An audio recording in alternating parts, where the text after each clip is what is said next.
She found the horse collapsed by the riverbank, bleeding, trembling, and barely breathing. Without knowing where it came from, she stayed through the night, cleaning its wounds and whispering comfort. At dawn, as the sun touched the horizon, a shadow appeared. A cowboy, silent and still, watching her every move.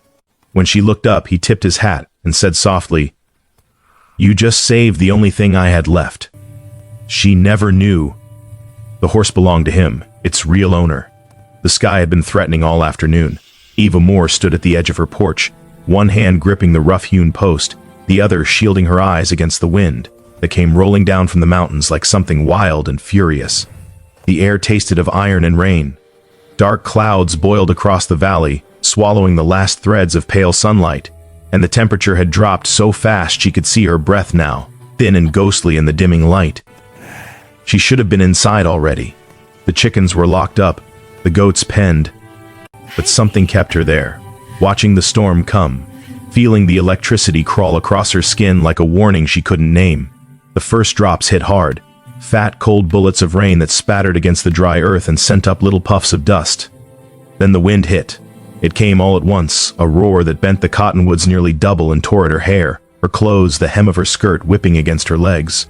Eva turned and ran for the barn, boots slipping in the mud already forming beneath her feet. Thunder cracked overhead, so loud it felt like the world splitting open, and the sky let go. Rain came down in sheets, blinding and cold, soaking through her shawl in seconds. She reached the barn doors and threw her weight against them, struggling to drag them shut as the wind fought her, howling through the gap like something alive. Her hands were numb, her fingers slipping on the wet wood, and for a moment she thought she'd lose her grip entirely. Then she saw it. A shadow, moving through the rain. Eva froze, one hand still on the door, water streaming down her face. At first she thought it was a trick of the storm, a shape conjured from wind and darkness. But then it moved again, staggering, limping through the downpour, and she realized what she was looking at. A horse. It came toward her like something pulled from a nightmare. Head low, legs unsteady, its dark coat slick with rain and something else. Something darker. Blood. "Oh God," Eva breathed. She abandoned the door and moved toward the animal, her heart hammering. The horse's eyes rolled white with fear, its nostrils flaring, but it didn't bolt. It couldn't. One of its front legs was torn, the flesh laid open in ragged lines that could only have come from barbed wire, and the blood mixed with the rain in thin red rivers that disappeared into the mud. "Easy," Eva said, her voice barely audible over the storm. "Easy now." She reached out slowly, her hand trembling, and the horse flinched but didn't pull away. Its breath came in harsh, labored gasps, steam rising from its hide in the cold air. Eva's fingers found its neck, felt the frantic pulse beneath the wet coat, and something in her chest cracked open. "Come on," she whispered. "Come on, you can't stay out here." It took everything she had to coax the animal into the barn. Every step seemed to cost it, and twice it nearly went down, its injured leg buckling. But Eva stayed close, one hand on its shoulder, murmuring words that had no meaning except the sound of her voice. Steady, certain, gentle. Inside, the barn was dark and smelled of hay and dust and the ghost of summer heat.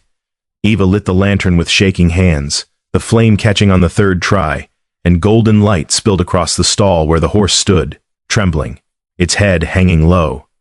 She'd never seen an animal look so defeated. Eva worked quickly. She pulled down every blanket she had, old feed sacks and burlap, and draped them across the horse's back, trying to trap what little warmth it had left. Then she turned to the wound. It was worse than she'd thought. The wire had torn deep, cutting through muscle, and the edges of the flesh were already swollen and angry. Eva swallowed hard against the rise of nausea, and reached for the clean rag she kept in the tack room, the bottle of iodine that stung her nose even through the cork.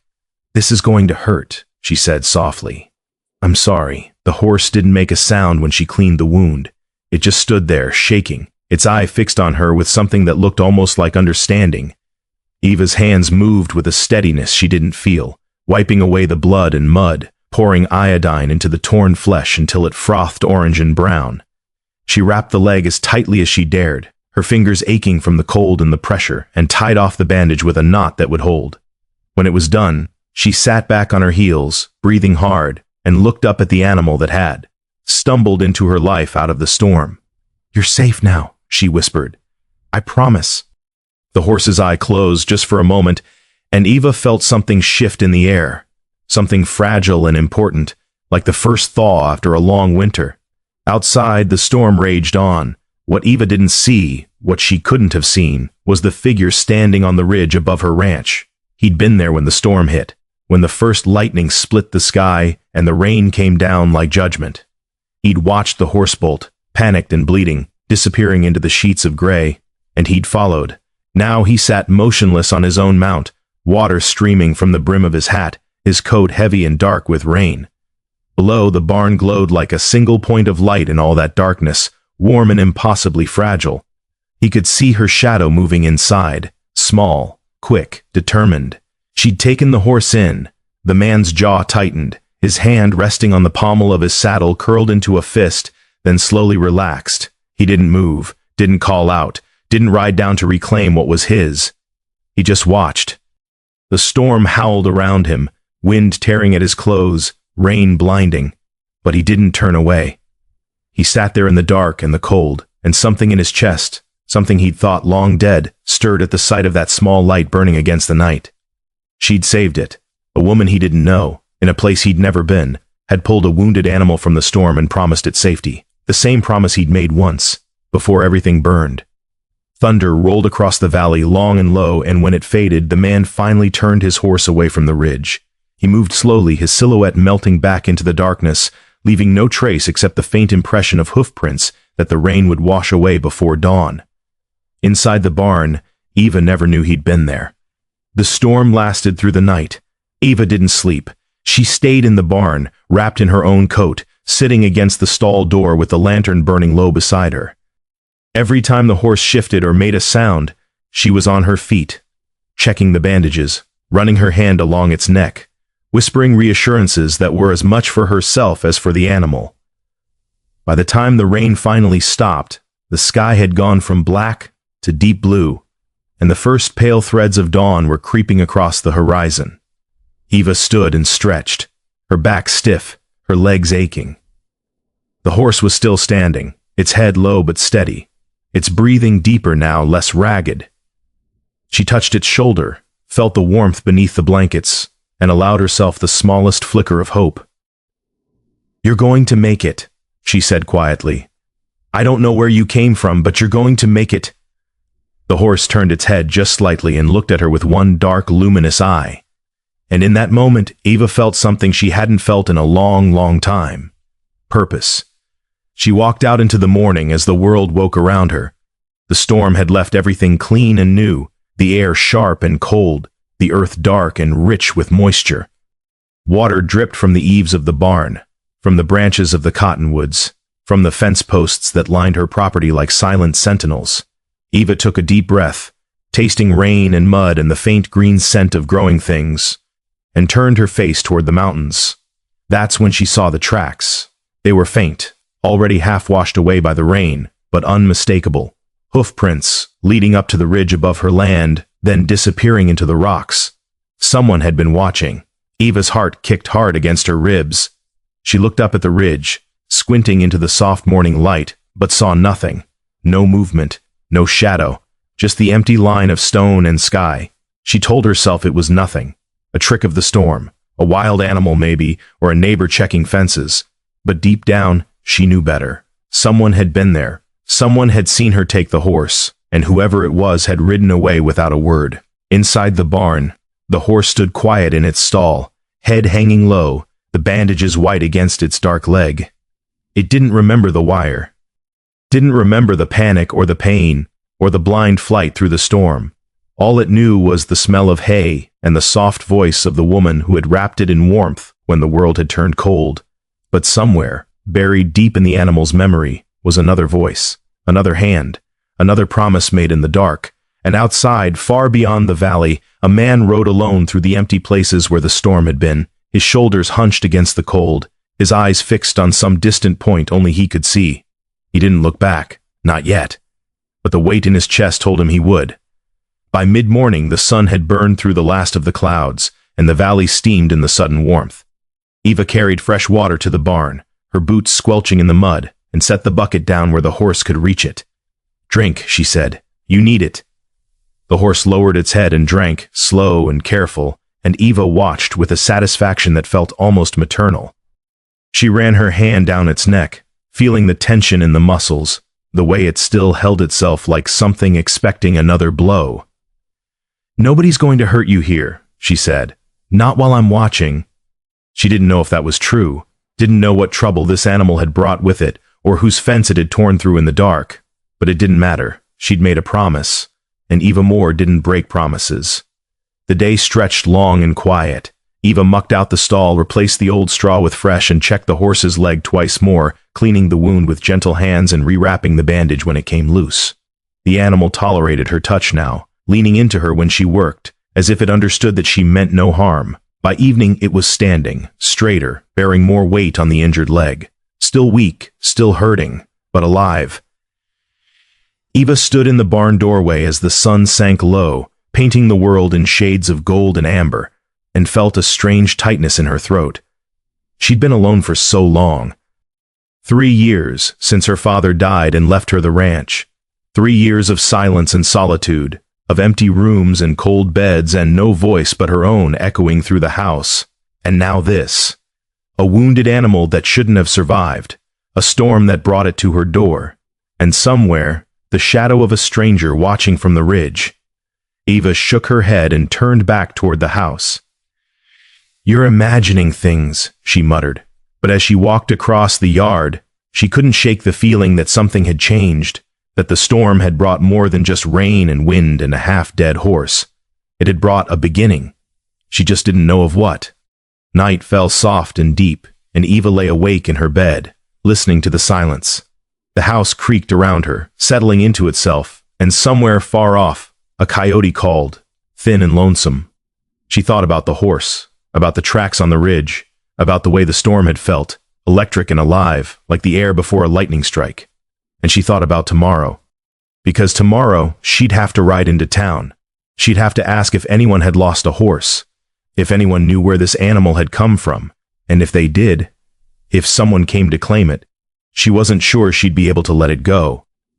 But what Eva didn't know, as she finally drifted into uneasy sleep, was that the man who'd watched her from the ridge was already closer than she thought. He'd made camp just beyond the eastern fence line, hidden in a stand of juniper where the smoke from his small fire wouldn't be seen. He sat with his back against a tree, his hat pulled low, staring into the flames as they flickered and danced. The horse was his, he knew that. Had raised it from a foal, trained it with his own hands, ridden it across half the territory. But when he'd seen the woman pull it from the storm, when he'd watched her wrap it in blankets and tend its wounds with a care that bordered on reverence, he'd ridden away, because he'd seen something in that barn, in the glow of that single lantern, that he hadn't seen in years. Mercy. And he didn't know if he deserved to take that from her. Not yet. So he'd wait. Watch. See what kind of woman could save a dying animal in the middle of a storm and ask nothing in return. And when the time was right, when he was sure, he'd ride down to her door and tell her the truth. That the horse she'd saved belonged to a man who'd already lost everything else.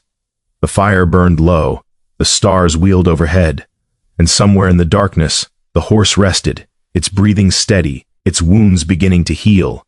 When dawn broke over the valley, the world would wake again, washed clean, made new, full of promise and danger in equal measure. And 2 lives, bound together by a storm and a single act of compassion, would begin their slow, inevitable collision. But for now, there was only the night, the silence, and the quiet watchfulness of a man who'd learned long ago that mercy was the rarest thing in a hard land. Outside, the wind picked up again, not a storm this time, just a whisper, and carried with it the scent of rain-soaked earth and something older. Something like hope. Dawn came gentle, the way it only does after storms, soft and golden, the light spilling slow across the valley like honey poured from a jar. Eva woke to the sound of birds, meadowlarks, their calls bright and clear, threading through the quiet morning air. For a moment she lay still, disoriented, her body stiff from restless sleep. Then memory returned, the storm, the horse, the blood mixing with rain, and she was out of bed, pulling on her clothes with fumbling hands. The air outside was cool and fresh, everything wet and gleaming. Water stood in shallow pools across the yard, reflecting pieces of sky, and the earth smelled rich and alive. Eva crossed to the barn, her boots leaving dark prints in the mud, and pushed open the door. The horse was still standing. Relief hit her so hard she had to stop and steady herself against the doorframe. The animal turned its head at her approach, and in the morning light she could see it properly for the first time. A bay stallion, deep reddish-brown with a black mane and tail, powerfully built, despite the hollowness the injury had carved into its flanks. Its eye was calm now, watchful but not fearful. "Good morning," Eva said softly. The horse nickered, a low, gentle sound, and Eva felt that same tightness in her chest, the ache of something tender taking root where she'd thought nothing could grow anymore. She checked the wound, unwrapping the bandages with careful fingers. The flesh was still angry and swollen, but the bleeding had stopped completely, and the edges looked clean. No infection yet, no fever. Just the slow, stubborn work of healing. "You're stronger than you look," she murmured, smoothing her hand along the horse's neck. "Stronger than you have any right to be." She rewrapped the leg, brought fresh water and a measure of grain, and stood watching as the horse ate with slow, deliberate bites. There was something almost meditative about it. The quiet of the barn, the soft sounds of an animal eating, the way the morning light came slanting through the gaps in the walls to paint everything gold. Eva could have stood there all day, but there was work to do, fences to check after the storm, the garden to tend, chickens to feed. Life didn't stop just because something unexpected had fallen into it. She was halfway across the yard when she saw him, a rider, coming up the long track from the main road. Eva stopped, her hand instinctively going to the porch post as if to steady herself. Visitors were rare out here. Her ranch sat too far from town, too far from the well-traveled routes. Most days she could go weeks without seeing another soul. But there he was, moving toward her at an easy pace, his silhouette dark against the bright morning. Eva watched him come, her heart beating a little faster than it should. She told herself it was nothing.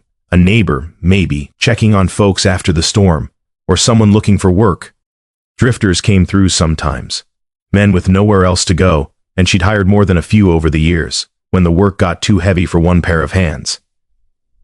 But something about the way this man sat his horse, the stillness of him, the way he moved like he was in no hurry at all, made her uneasy. He reached her fence line and stopped, not dismounting, not speaking right away.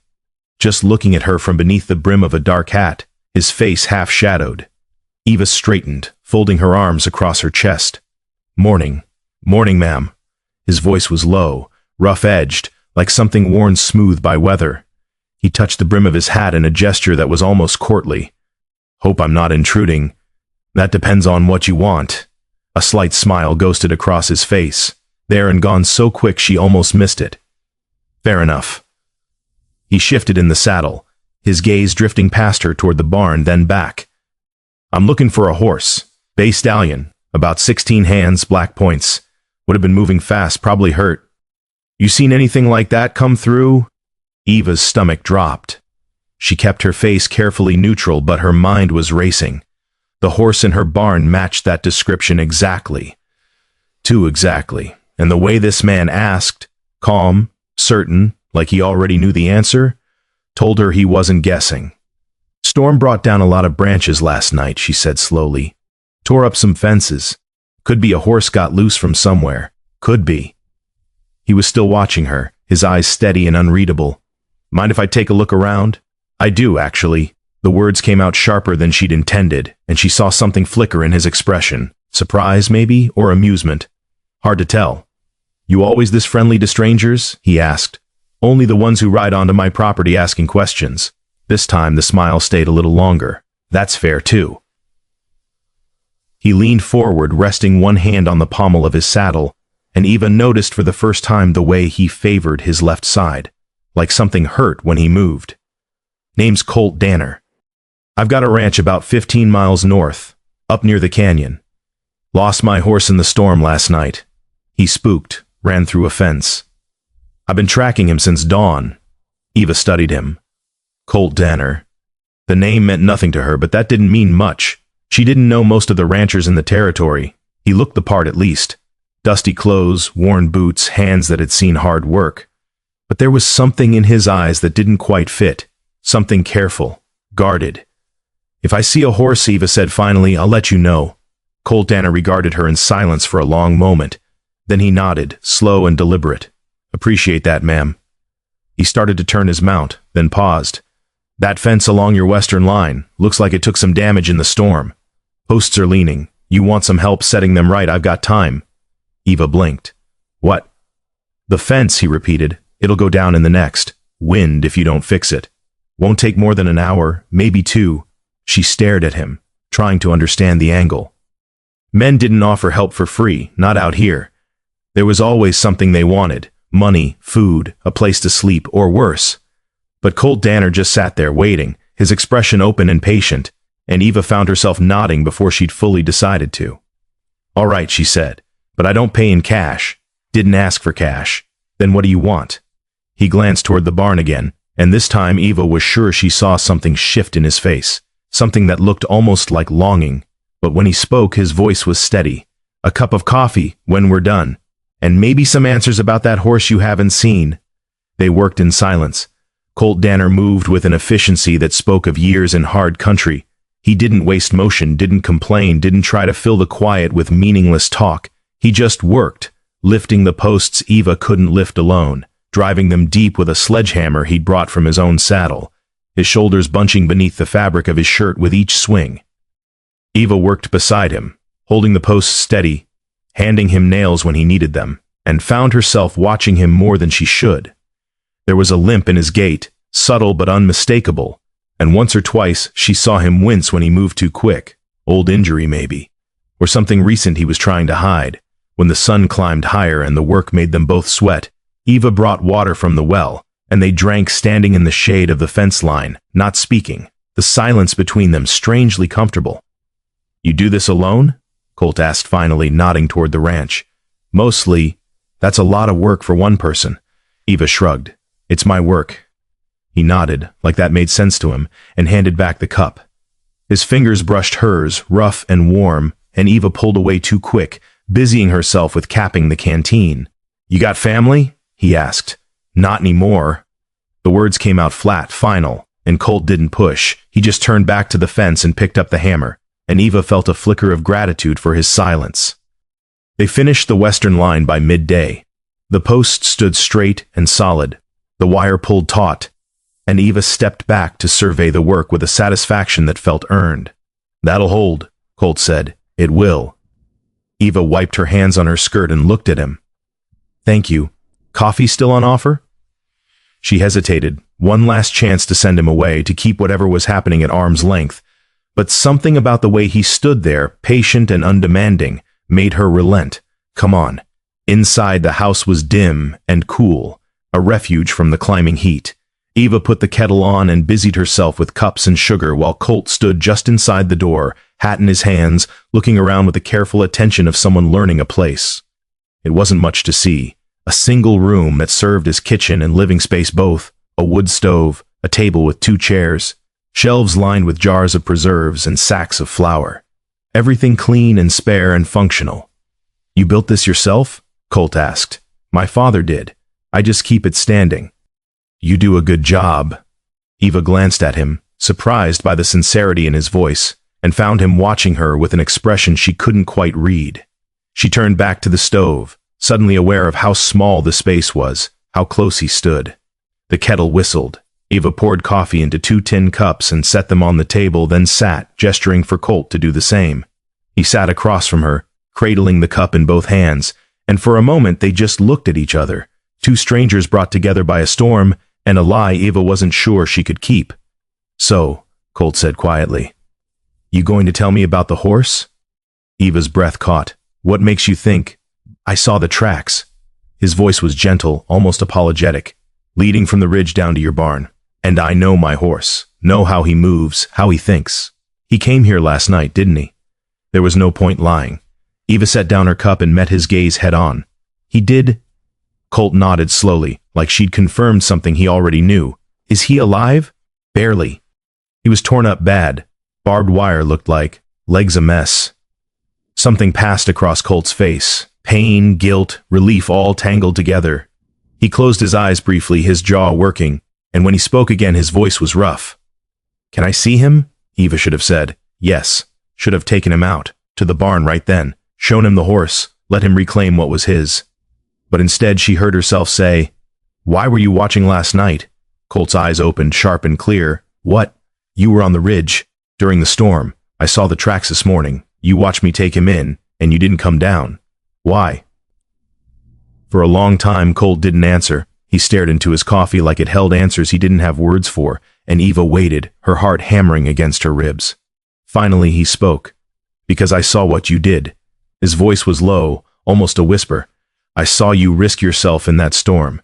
Saw you bring him inside when you could have just let him go. And I—" He stopped, swallowed hard. "I needed to know if that was real. If someone like that still existed."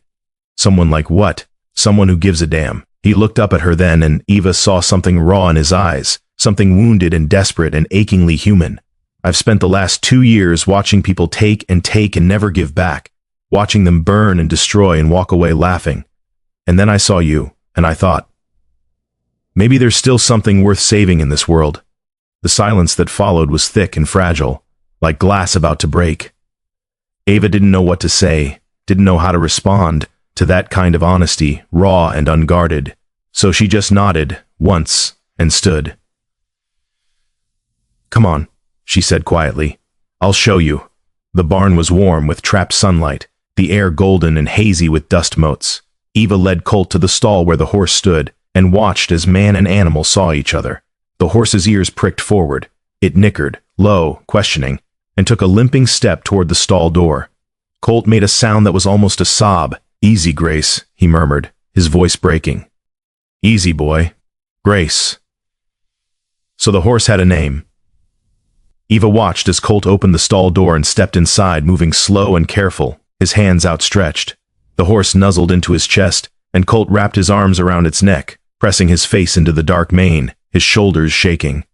Eva looked away, feeling like an intruder on something too private for witnessing. When Colt finally pulled back, his eyes were red-rimmed but clear. He ran his hands over the horse's body, checking the wound, the bandages, the way Eva had wrapped everything tight and clean. "You saved his life," he said hoarsely. "I did what anyone would have done. No." Colt looked at her, and there was something fierce in his gaze now, something that made her breath catch. "You did what almost no one would have done. And I owe you a debt I can't repay. You don't owe me anything." "I do." He straightened, still standing close to the horse, one hand resting on its shoulder. "Let me stay, just a few days, till he's strong enough to move. I'll work. Mend fences, fix whatever needs fixing. You won't even know I'm here." Eva opened her mouth to refuse. To say this was her land, her life, and she didn't need anyone complicating it. But looking at him, at the way he stood with that wounded animal, at the quiet desperation in his eyes, she found she couldn't. "3 days," she said finally. "You can camp out by the creek. There's a lean-to there, keeps the rain off. And you work for your keep." Colt's face broke into something that wasn't quite a smile, but close enough. "Yes, ma'am." "And Colt, yeah, if you're lying to me about who you are, or why you're here, I've got a rifle, and I know how to use it." This time he did smile, small and sad. Fair enough. He set up camp that afternoon down by the creek where willows grew thick and the water ran clear over smooth stones. Eva watched him from the porch, arms crossed, telling herself she was being smart, cautious, keeping an eye on a stranger. But the truth was something else. The truth was that for the first time in 3 years, her ranch didn't feel quite so empty, and she didn't know if that terrified her or gave her hope. Night came soft and blue. Eva made dinner, venison stew and cornbread, and brought a portion down to the creek, setting it on a flat rock near Colt's fire without a word. He looked up at her, surprised, and something passed between them in the fading light. Not quite trust, not yet, but the beginning of it maybe, the first fragile thread. "Thank you," he said. Eva nodded and turned to go. "Eva," she stopped, glancing back. It was the first time he'd used her name. "That horse, Grace. He's not just any horse to me. He's all I got left of something good." Eva didn't ask what that meant.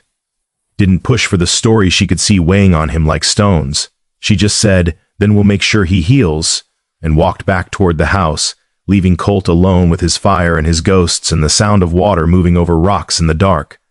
Inside the barn, Grace stood quiet in his stall, breathing slow and steady, his wounds beginning to knit, his strength slowly returning.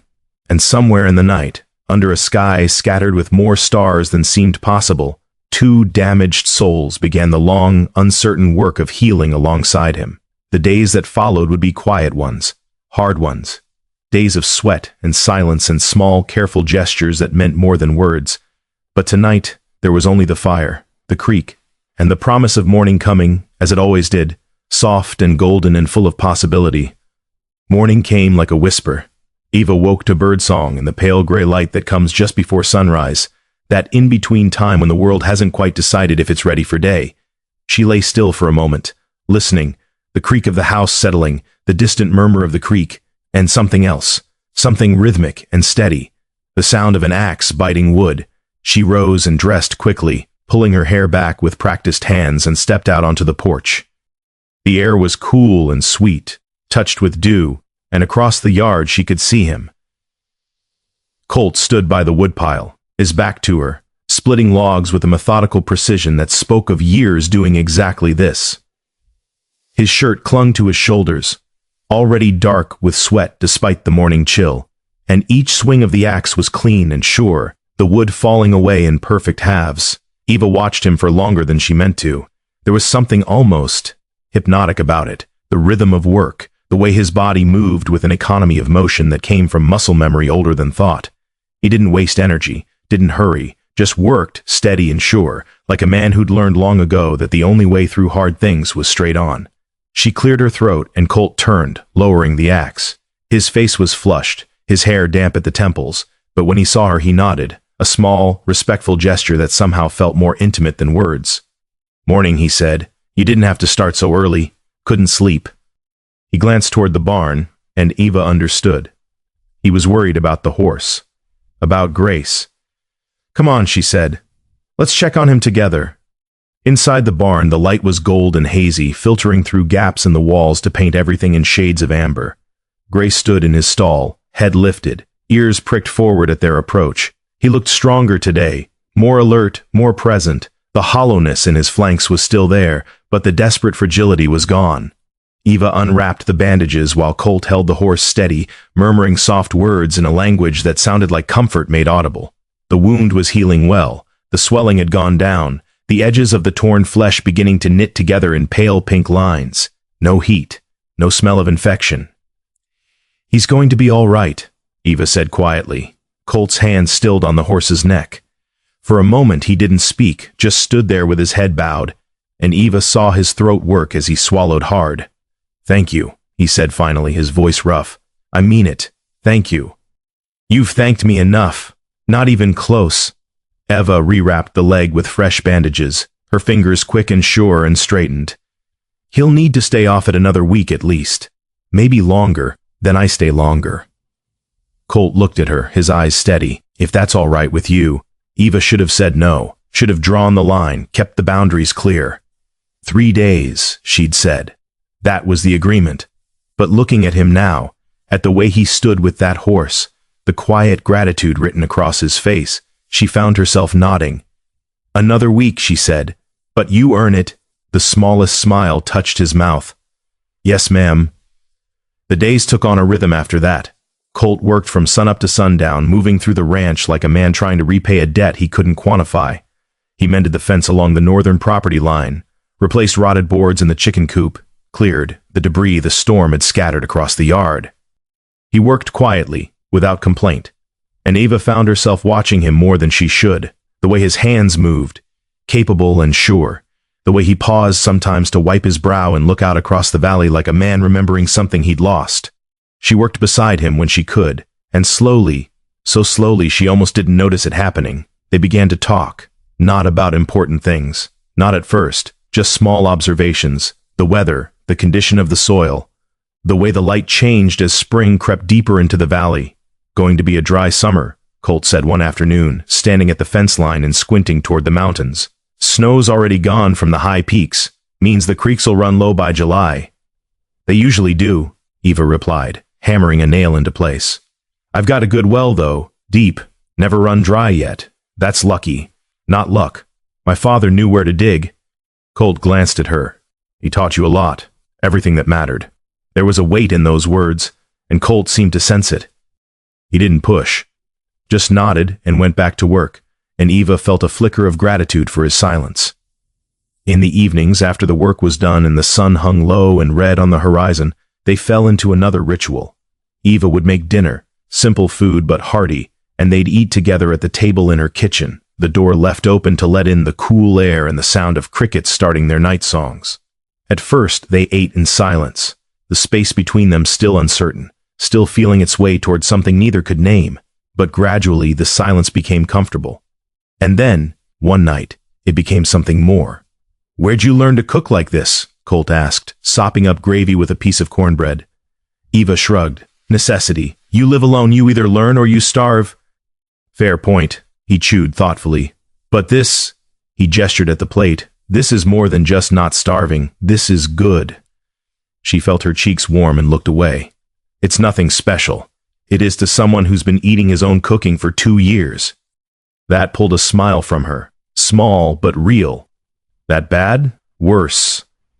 Colt grinned, and the expression transformed his face, softened it, made him look younger, less burdened. "I can keep myself alive, but that's about the extent of it. Everything tastes like leather and regret." Eva laughed, an actual laugh surprised out of her, and the sound felt strange in her own ears. When was the last time she'd laughed? Colt's grin widened. "There it is. There what is. That. You smiling. I was starting to think you'd forgotten how—" The words should have stung, but they didn't. Maybe because there was no judgment in them. Just observation, gentle and honest. "Maybe I had," Eva said quietly. Colt's smile faded, replaced by something softer. "Well, glad I could remind you." After dinner, Colt taught her things, small things, practical things. How to read the sky for coming weather. Not just the clouds, but the way the wind smelled, the behavior of the birds, the feel of the air against her skin. "See how the swallows are flying low?" he said one evening, standing in the yard with his face turned toward the darkening sky. "That means rain. Tomorrow, maybe the day after. How do you know?" "Insects fly low when the air's heavy with moisture. Swallows follow the insects. It's a chain." Eva watched the birds wheeling and diving, their wings flashing in the last light, and filed the information away like treasure. Another evening, he showed her how to check a horse's hooves properly, how to hold the leg, where to look for stones or cracks, how to clean without causing pain. "Horses carry their whole world on these 4 points," Colt said, cradling Grace's hoof in his lap. "You take care of the hooves, you take care of the horse." Eva knelt beside him, watching his hands work with a gentleness that seemed at odds with his rough exterior. "Where'd you learn all this?" "My father." The words came out flat, and Eva glanced at him, but his face was carefully neutral. "He was a horseman. Best I ever knew was... He's gone now." Eva didn't ask how or when. She just nodded, understanding that some losses ran too deep for easy telling. "I'm sorry," she said. Colt looked at her, and something in his expression shifted, softened, maybe, or broke just a little. "Yeah, me too." In return, Eva taught him things he'd never learned.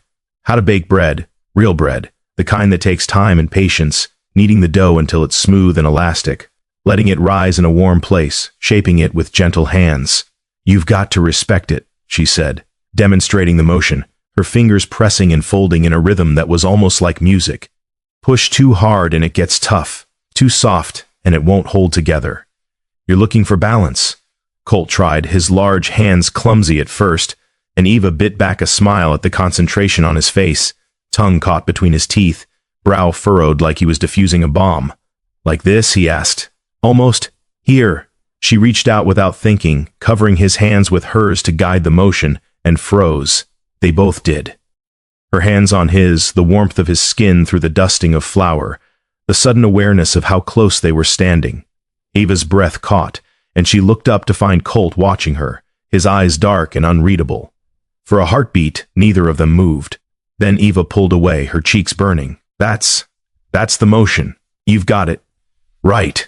Colt's voice sounded strained. "Got it." They didn't talk about it, didn't acknowledge the moment that had passed between them, electric and uncertain. But something had shifted. The days lengthened.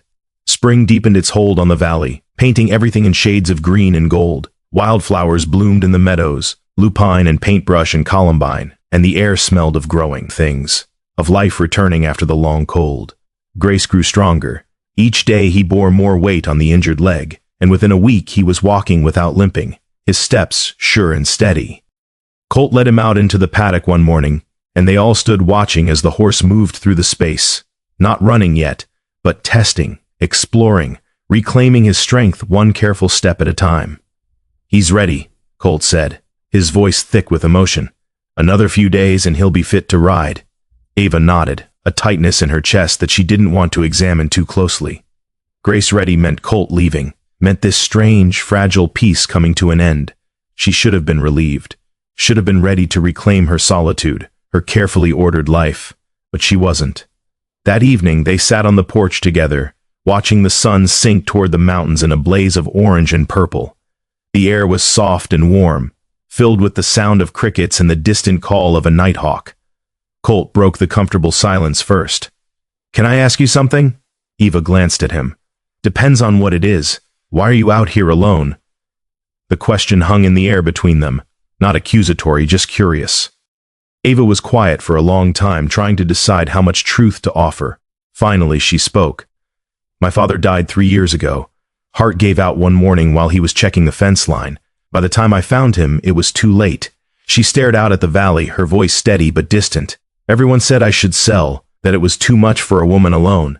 But this place, it's all I have left of him. All I have left of anything." Colt nodded slowly. "So you stayed, so I stayed. That takes courage. Or stubbornness. Sometimes they're the same thing." Eva smiled despite herself. "What about you? You said you lost everything. What did you mean?"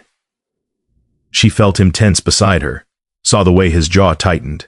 For a moment she thought he wouldn't answer, that she'd pushed too far. But then he spoke, his voice low and rough. "I had a ranch, not as big as some, but it was mine. Built it with my own hands, same as your father did this place. Had plans, was going to expand, bring in more cattle, maybe start a family." He paused, swallowing hard. "Then there was a fire. Started in the barn, spread to the house. By the time I got back from town, there was nothing left but ash and smoke. God, Colt, I'm sorry. Wasn't an accident." His hands curled into fists on his knees. "Men I'd had trouble with, men who wanted my land for its water rights. They waited till I was gone, then they burned it all. Killed 2 horses that were stabled inside. Grace was the only one who got out." Ava's breath caught. Were they caught? No proof. Sheriff said it could have been a lightning strike or a lantern knocked over. "But I know what they did." He looked at her then, his eyes burning. "I lost everything that day. My home, my future, the life I thought I was building. The only thing I saved was Grace, and even that was by chance. That's why you followed him," Eva said softly. "In the storm. Why you couldn't let him go. He's all I got left of who I used to be." The rawness in his voice broke something open in Eva's chest. Without thinking, she reached out and covered his hand with hers, a simple gesture of comfort, of understanding.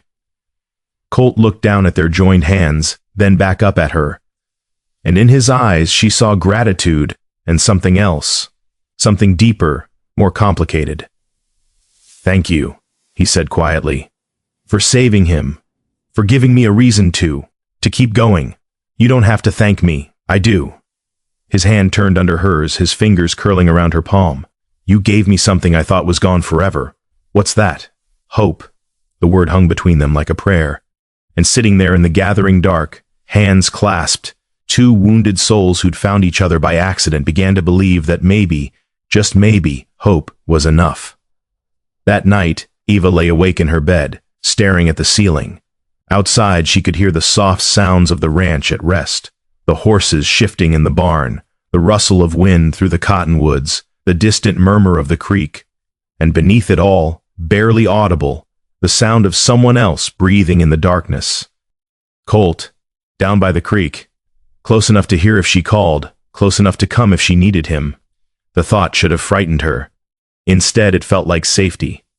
The next morning dawned clear and bright, the sky an impossible blue. Ava found Colt already at the barn, brushing Grace with long, steady strokes, murmuring to the horse in that soft, private language they shared. He looked up when she approached, and his face broke into a smile, genuine and unguarded, the kind of smile that reached his eyes and made him look almost young. "Morning, morning." Eva leaned against the stall door, watching. "He looks good. He is good. Better than good." Colt ran his hand along Grace's shoulder, his touch reverent. "You did that. You brought him back. We both did." Colt met her gaze and something passed between them, acknowledgement maybe of the partnership they'd formed without meaning to. The way they'd worked together, healed together, built something neither had expected. "Eva," he said slowly, "when Grace is ready to ride, when it's time for me to go—" "I know," she interrupted, her chest tight. "I know you have to leave. I don't want to." The words hung in the air, simple and devastating. Eva's breath caught. "Colt, I know I got no right to say it. I know I'm just a man who showed up out of nowhere, with nothing to offer but a wounded horse and a past full of ashes. But these past weeks, working here, being here with you, it's the first time since the fire that I've felt like myself. Like maybe there's still something worth living for." Eva couldn't speak, couldn't move, could only stand there, heart pounding, as Colt set down the brush and stepped toward her. "I'm not asking for promises," he said quietly. "I'm not asking for anything. I just wanted you to know that this place, what you've built here, what you've shared with me, it matters. You matter."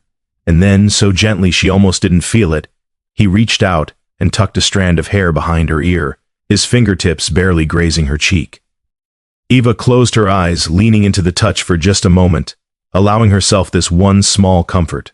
When she opened them again, Colt had stepped back, his hand falling away. "I should get to work," he said, his voice rougher than before. "Yeah, me too." They moved apart, each turning to their own tasks, but the air between them hummed with everything unspoken. And outside, the valley stretched green and gold beneath the morning sun, beautiful and vast and full of possibility. But peace, as Eva had learned long ago, never lasts. By afternoon the sky had changed, clouds building to the north, dark and heavy with rain.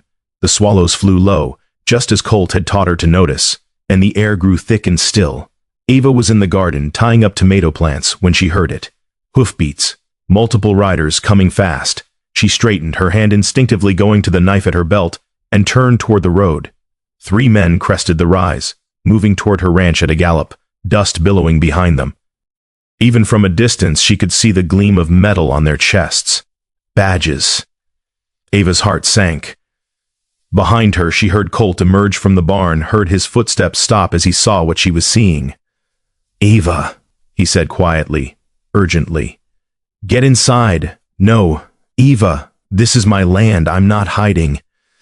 The riders pulled up at her gate, 3 hard-faced men in dusty clothes, their horses lathered and blowing. The one in front, older, with gray streaking his beard, touched his hat in greeting, but his eyes were cold. "Ma'am, we're looking for a man named Colt Danner. He been through here?" Eva felt Colt move up beside her, his presence solid and certain. "I'm Colt Danner," he said, his voice level. "What do you want?" The sheriff's eyes narrowed.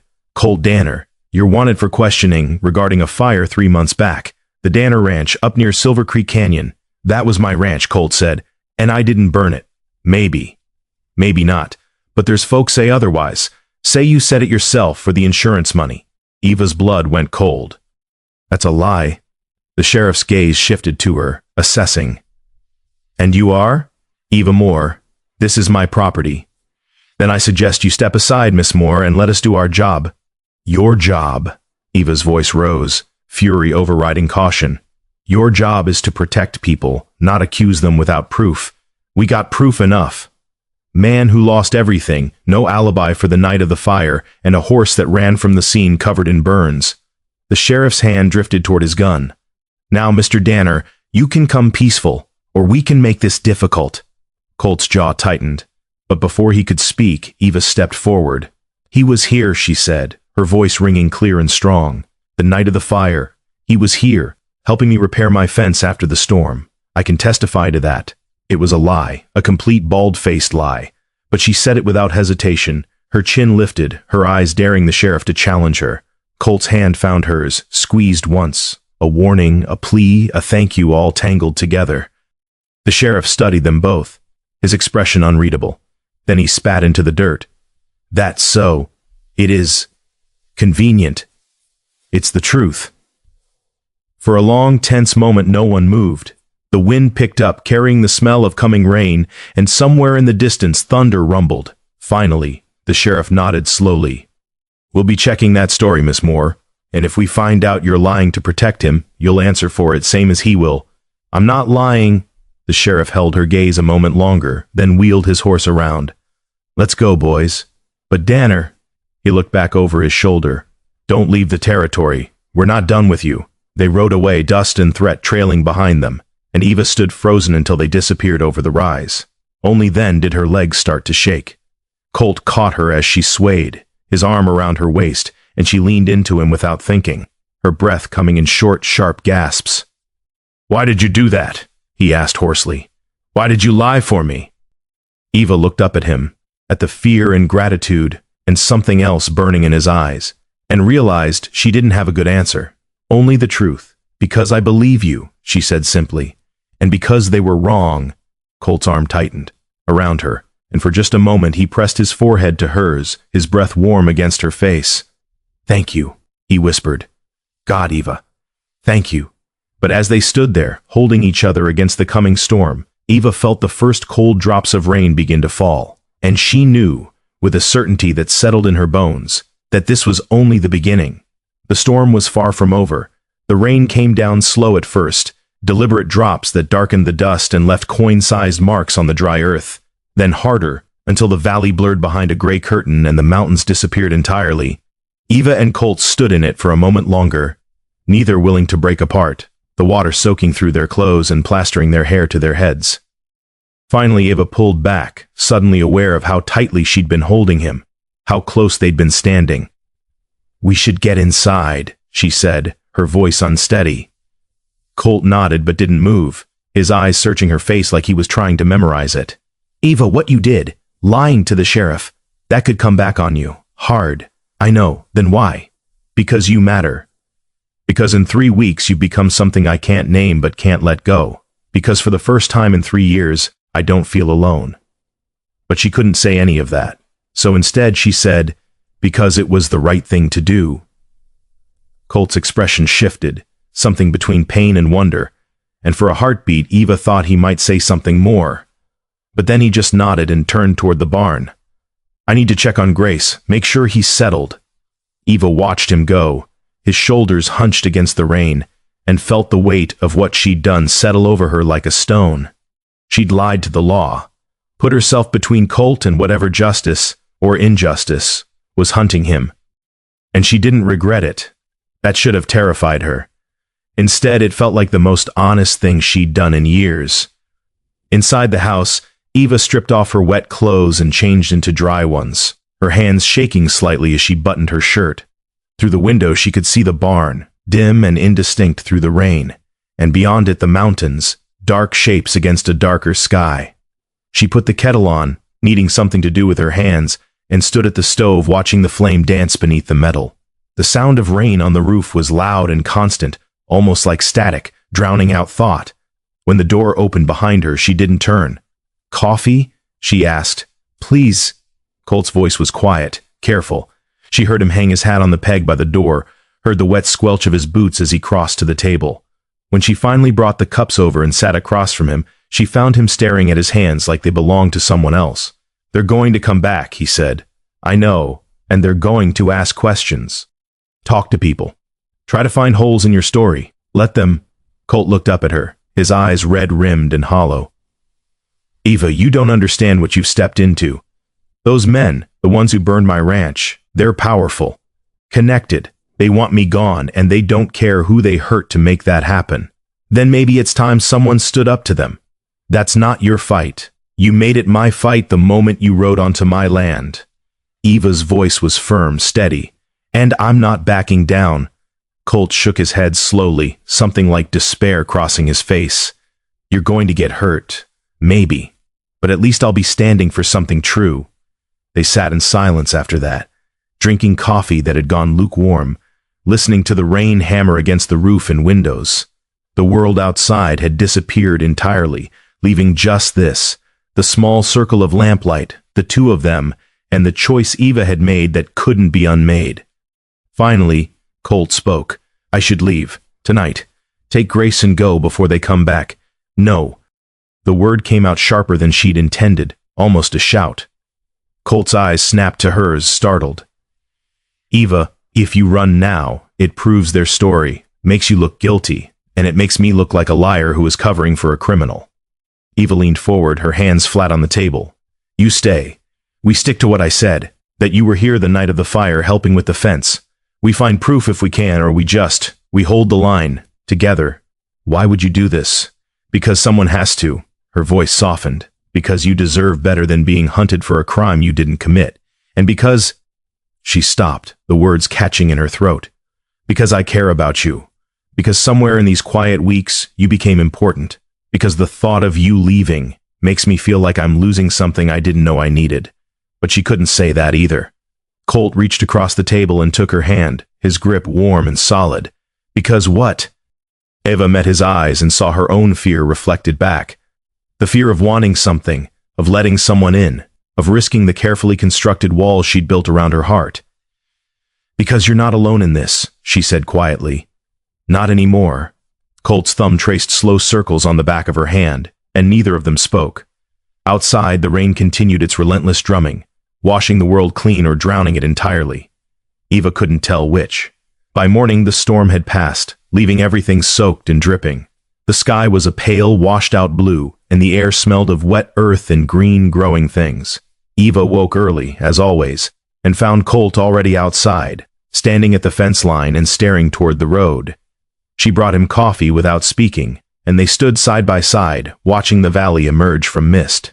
They'll talk, Colt said after a while. The sheriff, he'll go into town, ask around about me, about you. Let him. Eva, you don't know these people. They love gossip more than truth. Then we give them truth. Eva turned to face him. We go into town ourselves. Today, we tell people what happened, that you were here helping after the storm, that Grace got injured and you stayed to nurse him back. We get ahead of the story. Colt's jaw tightened. That's risky. So is hiding. He studied her for a long moment, then nodded slowly. All right, we do it your way. The town of Redemption sat in a shallow valley 15 miles south. A collection of weathered buildings clustered around a single main street like pilgrims huddled against the wind. It wasn't much. A general store, a saloon, a church, a handful of houses, but it was the closest thing to civilization for 50 miles in any direction.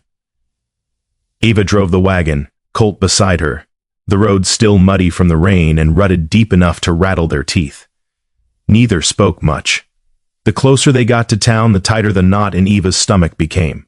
She wasn't a social creature. Hadn't been to town in over a month, and before that, maybe 2. She bought what she needed, spoke to who she had to, and left. The less interaction, the better. But today was different. Today she was walking into the lion's den with a man half the territory probably thought was a criminal, and she was going to defend him. They hitched the wagon outside the general store, and Eva felt eyes on them immediately. Old Mrs. Hutchins, sweeping her porch across the street, stopped mid-stroke to stare. 2 men standing outside the saloon turned to watch, their conversation dying mid-sentence. They know, Colt murmured. Of course they know. Sheriff probably rode through here yesterday, told everyone who'd listen. Eva straightened her shoulders and stepped down from the wagon. Come on. Inside the store, the proprietor, a thin, sour-faced man named Garrett, looked up from his ledger and his expression went carefully neutral. Miss Moore, didn't expect to see you today. I needed supplies. Eva set her list on the counter, and I wanted to clear up some rumors I hear are going around. Garrett's eyes flicked to Colt, then back. Don't know what you mean. The sheriff came through yesterday asking about Mr. Danner here. Making accusations. That's so. It is. And I want it known that those accusations are false. Mr. Danner was at my ranch the night of the fire at Silver Creek. He was helping me repair storm damage. He couldn't have set that fire because he was with me. The silence that followed was thick and uncomfortable. Garrett's gaze moved between them, assessing, calculating. That's a serious claim, Miss Moore. It's the truth. Sheriff seems to think otherwise. The sheriff is wrong. Eva's voice was steel. And I'll testify to that in any court that asks. Garrett nodded slowly, his expression unreadable. Well, that's between you and the law, I suppose. He started gathering items from her list, moving with deliberate slowness. Though I will say people are going to talk. Woman living alone, taking in a strange man. Some might see that as improper. Eva's cheeks burned, but she held her ground. People can think what they like. Doesn't change the facts. No, ma'am. I suppose it doesn't. They left the store with Eva's supplies and a cloud of unspoken judgment hanging over them. Outside, more people had gathered, not obviously, but in that casual way that meant they were watching, listening, waiting for something to happen. Eva. She turned to find Reverend Matthews approaching, his weathered face creased with concern. He was one of the few people in town Eva actually respected, a man who practiced what he preached, who'd helped her more than once after her father died. Reverend, heard some troubling things, wanted to see if you were all right. I'm fine. His eyes moved to Colt, kind but evaluating. And you are? Colt Danner, sir. Colt offered his hand, and after a moment's hesitation, the Reverend shook it. The man the sheriff's looking for? Yes, sir, but I didn't do what they're accusing me of. He didn't, Eva said firmly. He was at my ranch that night. I can vouch for him. Reverend Matthews studied them both, his gaze shrewd and measuring. Then he sighed. I believe you, Miss Moore. You've never given me cause to doubt your word. He looked at Colt. But I'll tell you straight, there's men in this territory who want you gone, guilty or not. Men with money and influence. You be careful. I will, sir. Thank you. The Reverend tipped his hat to Eva. You watch yourself too, child. Standing up for what's right doesn't always make you popular. I know. He walked away, leaving them standing in the street, and Eva felt the weight of a dozen stares pressing against her back. We should go, Colt said quietly. Eva nodded and turned toward the wagon, and stopped. 3 men stood between them and their horse, arms crossed, expressions hard. One of them Eva recognized, Tom Bridger, a rancher who'd tried more than once to buy her land for half what it was worth. Miss Moore, Bridger said, his voice oozing false courtesy. Didn't realize you were keeping company with criminals these days. Mr. Danner is not a criminal. Sheriff says otherwise. The sheriff is investigating. That's all. Eva kept her voice level, though her heart was hammering. And Mr. Danner has an alibi. He was at my ranch when the fire occurred. Bridger's smile was ugly. That's so. Mighty convenient, isn't it? Man burns down his own ranch, collects insurance, hides out with a lonely widow. I'm not a widow. And suddenly she's providing alibis. Bridger stepped closer, and Eva caught the smell of whiskey on his breath, even though it wasn't yet noon. Some might wonder what he's giving you in return for such. Hospitality. The implication hung in the air like poison. Colt moved before Eva could stop him, stepping between her and Bridger, his body coiled tight with barely controlled fury. You want to say that again? His voice was low, dangerous. Bridger's smile widened. Touched a nerve, did I? You insulted the lady. Apologize, or what? The tension crackled like lightning about to strike. Eva could see Colt's hands curling into fists, could see the other men shifting their weight, ready for violence. Colt, she said quietly, urgently. Don't. I know what he said, and I don't care. Eva stepped up beside Colt, placing her hand on his arm. He's trying to provoke you. Don't give him the satisfaction. For a long, terrible moment, Colt didn't move. Then, slowly, deliberately, he stepped back. You're not worth it, he said to Bridger. Bridger's face flushed red. You threatening me, Danner? Stating a fact? We'll see how brave you are when the sheriff hauls you in. And Miss Moore, his eyes cut to Eva, cold and mean. You might want to reconsider the company you keep. Wouldn't want people to get the wrong idea about your character. He and his men moved aside, laughing, and Eva climbed into the wagon with as much dignity as she could muster. Colt sat beside her, rigid with anger, and didn't speak as she turned the wagon toward home. They were half a mile out of town when he finally exploded. That son of a... He cut himself off, breathing hard. He had no right to talk to you like that. None. He's a small man trying to feel big. That's all. That's not all. He was threatening you, Eva. Making it clear what would happen to your reputation if you keep defending me. I don't care about my reputation. You should. Colt turned to her, his eyes blazing. This is exactly what I was afraid of. You standing up for me and people tearing you down because of it. I should leave. Tonight. Before this gets worse. No, Eva. No. She pulled the wagon to a stop and turned to face him fully. I made my choice, Colt. I knew what it might cost, and I made it anyway. And I'm not backing down because some drunk rancher wants to make me feel ashamed. I can't let you sacrifice yourself for me. You don't get to decide that. I do." Eva's voice was fierce now, all the fear and anger and determination pouring out at once. "For 3 years I've lived safe and small and alone, and I was fine with that. But then you came, and Grace came, and for the first time in all that emptiness I felt like I was part of something bigger than just surviving. Like maybe there was still fight left in me, still purpose." She grabbed his hand, squeezed hard. "So don't you dare tell me to let you go. Don't you dare take that away from me." Colt stared at her, his throat working, emotions warring across his face. Then, without warning, he cupped her face in his hands and kissed her. It was desperate and tender all at once, a kiss that tasted of fear and gratitude, and something neither of them had words for. Eva gasped against his mouth, her hands coming up to grip his wrists, and for a moment the world narrowed to just this, the warmth of his lips, the roughness of his palms, the way her heart felt like it might burst. When they finally broke apart, both breathing hard, Colt pressed his forehead to hers. "I don't deserve you," he whispered.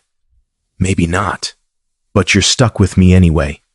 A sound escaped him, half laugh, half sob, and he pulled her close, burying his face in her hair. They stayed like that for a long time, holding each other on the side of the road while the wagon horse cropped grass, and the sun climbed higher in the pale sky.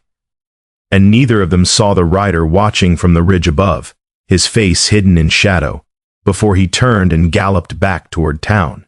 By the time they reached the ranch, the sun was high and hot, burning away the last traces of the storm. Eva unhitched the wagon while Colt carried the supplies inside, and for a few hours they worked in companionable silence, each trying to pretend that everything was normal. But it wasn't. Eva could feel it, the shift in the air, the sense that something was coming, something they couldn't avoid or outrun. That night, after a quiet dinner, they sat on the porch as the sky turned indigo and the first stars emerged. Colt whittled a piece of wood, the knife moving with practiced ease, while Eva mended a torn shirt by lamplight. "Tell me about your father," Colt said suddenly. Eva looked up, surprised. "Why?" "Because I want to know. Because you loved him enough to stay here alone for 3 years, and that means he was worth knowing." Eva set down her sewing, her throat tight. No one had asked about her father in so long. No one had cared. He was steady, she said finally, the kind of man who showed love through work. He taught me everything. How to ride, how to fix a fence, how to read the land. He wasn't soft, but he was good. And when he died... She paused, swallowing hard. When he died, it felt like the ground disappeared under me, like I'd lost the one person who saw me for who I really was. Colt's hands stilled on the wood. "I think he'd be proud of you, of what you've done here, what you've become. I hope so. I know so." He looked at her, his eyes reflecting starlight. "You're the strongest person I've ever met, Eva Moore. And the kindest. That's a rare combination." Eva's chest ached with the weight of those words. "I'm not." "You are." Colt set down the wood and moved closer, taking her hand in his. "You saved my horse. You saved me. You stood up to the law and to those men in town, knowing it would cost you. That's strength. That's bravery. Or foolishness. No, it's love." His thumb traced circles on her palm. "You love this land, this life. You love hard and fierce, even when it hurts. Especially when it hurts." Eva looked at their joined hands, at the way they fit together like they'd been made for this. "Colt, what are we doing?" "I don't know," he admitted. "But whatever it is, I don't want it to stop. Even if it ends badly, even then."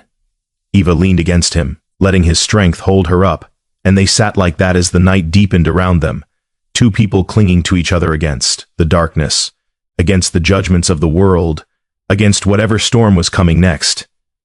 Because they both knew it was coming. They could feel it in the air, in the way the valley had gone too quiet, in the weight of unspoken threats and half-formed fears.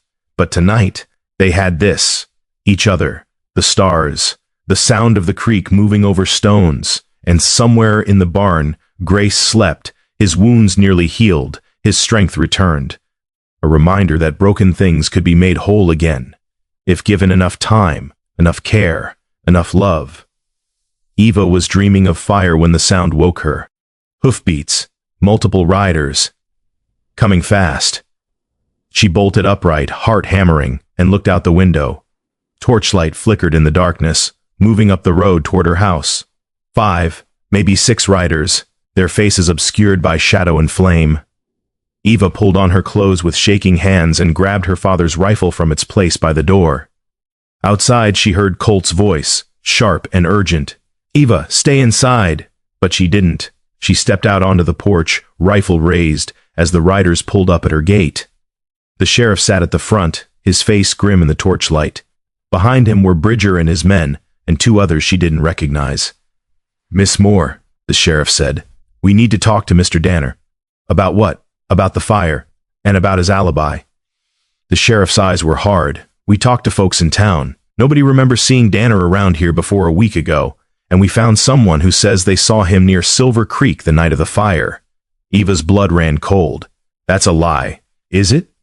Or is it your story that's the lie, Miss Moore?" Colt stepped out of the shadows, his face pale but composed. "I'll go with you, Sheriff. Just let me get my things." "No," Eva started, but Colt cut her off. "It's all right, we'll sort this out." "Like hell we will," Bridger snarled. "He burned his own place and he's been hiding here ever since. Probably planning to do the same to your ranch, Miss Moore, once he's done using you." "That's not true." "Then prove it." The sheriff dismounted, his hand on his gun. "Mr. Danner, you're under arrest on suspicion of arson and insurance fraud. You can come peaceful, or we can make this hard." Eva raised the rifle, her hands steady despite the terror coursing through her. "He's not going anywhere." The sheriff's eyes widened.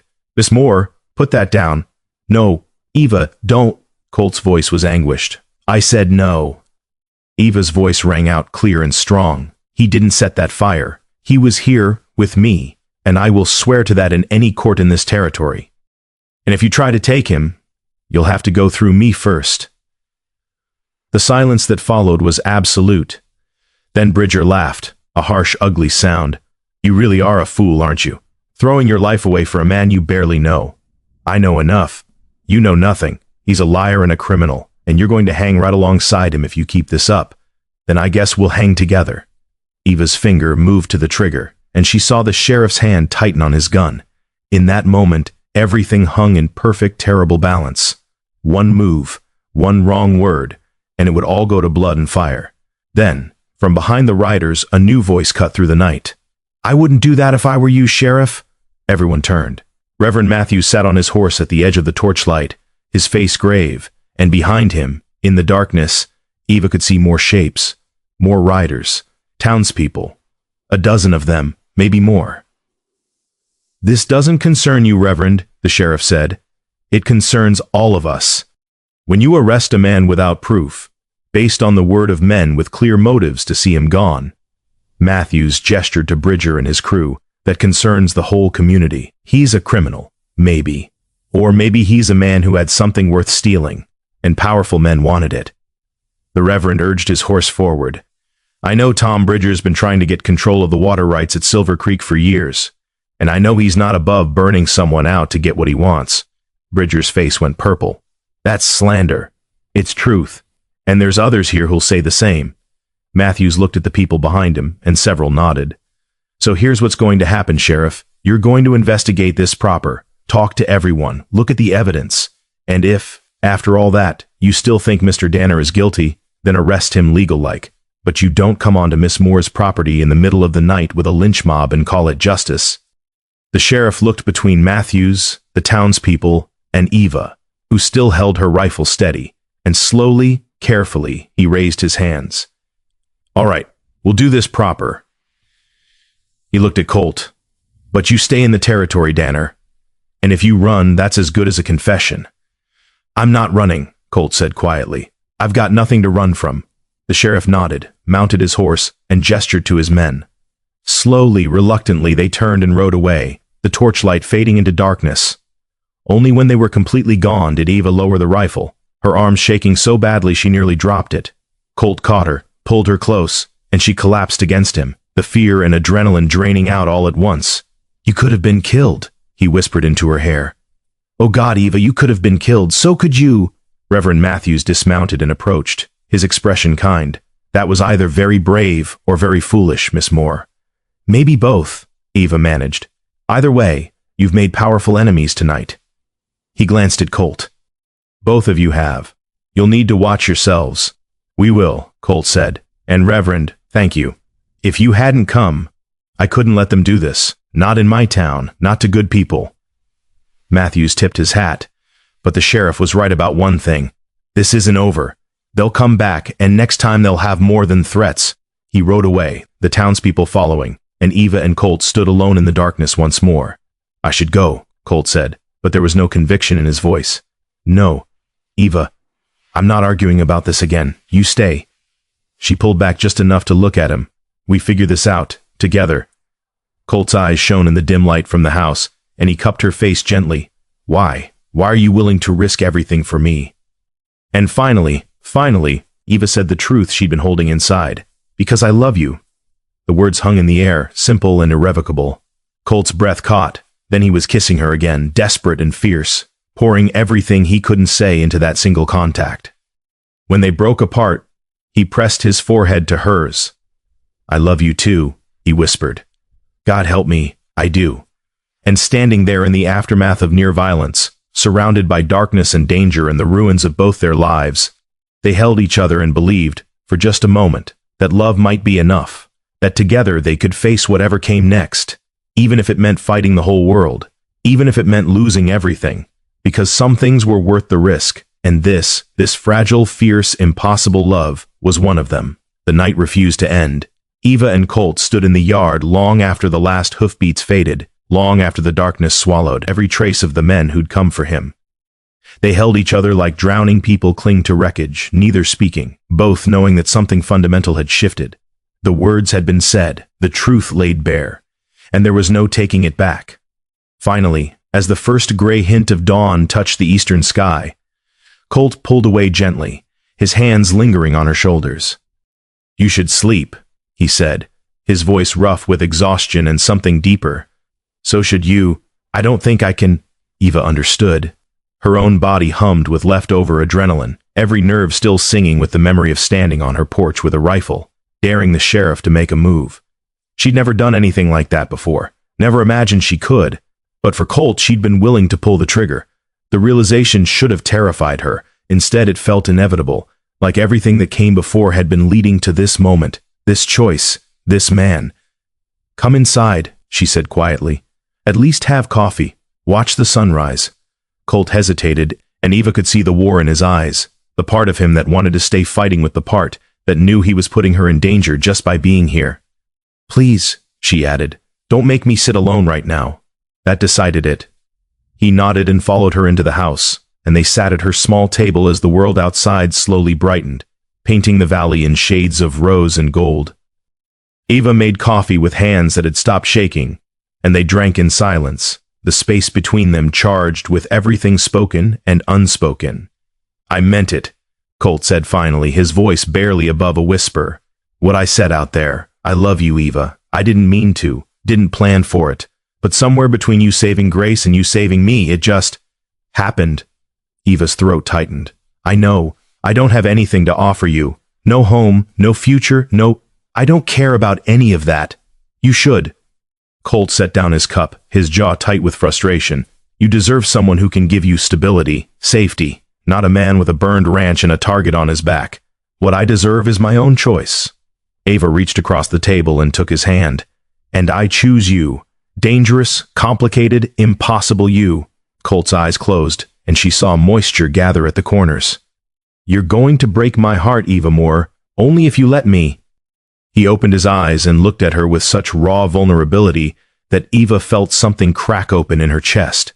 This man, strong and capable and weathered by loss, was letting her see him completely. Every scar, every fear, every desperate hope, and she was doing the same. "What do we do now?" he asked. "We wait, we work, we prove you're innocent. And if we can't?" Eva squeezed his hand. "Then we figure out what comes next. Together." But dawn brought more than just light. It brought a rider, moving fast up the road from town. Eva saw him from the window, a young man she recognized as Tommy Brennan, the Reverend's nephew, and her stomach dropped. People didn't ride that hard unless they were bringing news, and news that came at dawn was rarely good. She opened the door before he could knock, Colt appearing behind her. "Miss Moore." Tommy was breathless, his face flushed. "I need to talk to Mr. Danner." "What's happened?" Colt asked. "It's the sheriff. He rode out to Silver Creek last night after leaving here. Wanted to investigate the fire site again, look for evidence." Tommy paused, swallowing hard. "They found a body." The world seemed to tilt sideways. "What?" Eva's voice came from very far away, in the ruins of the barn, buried under debris. "Sheriff thinks it's been there since the fire."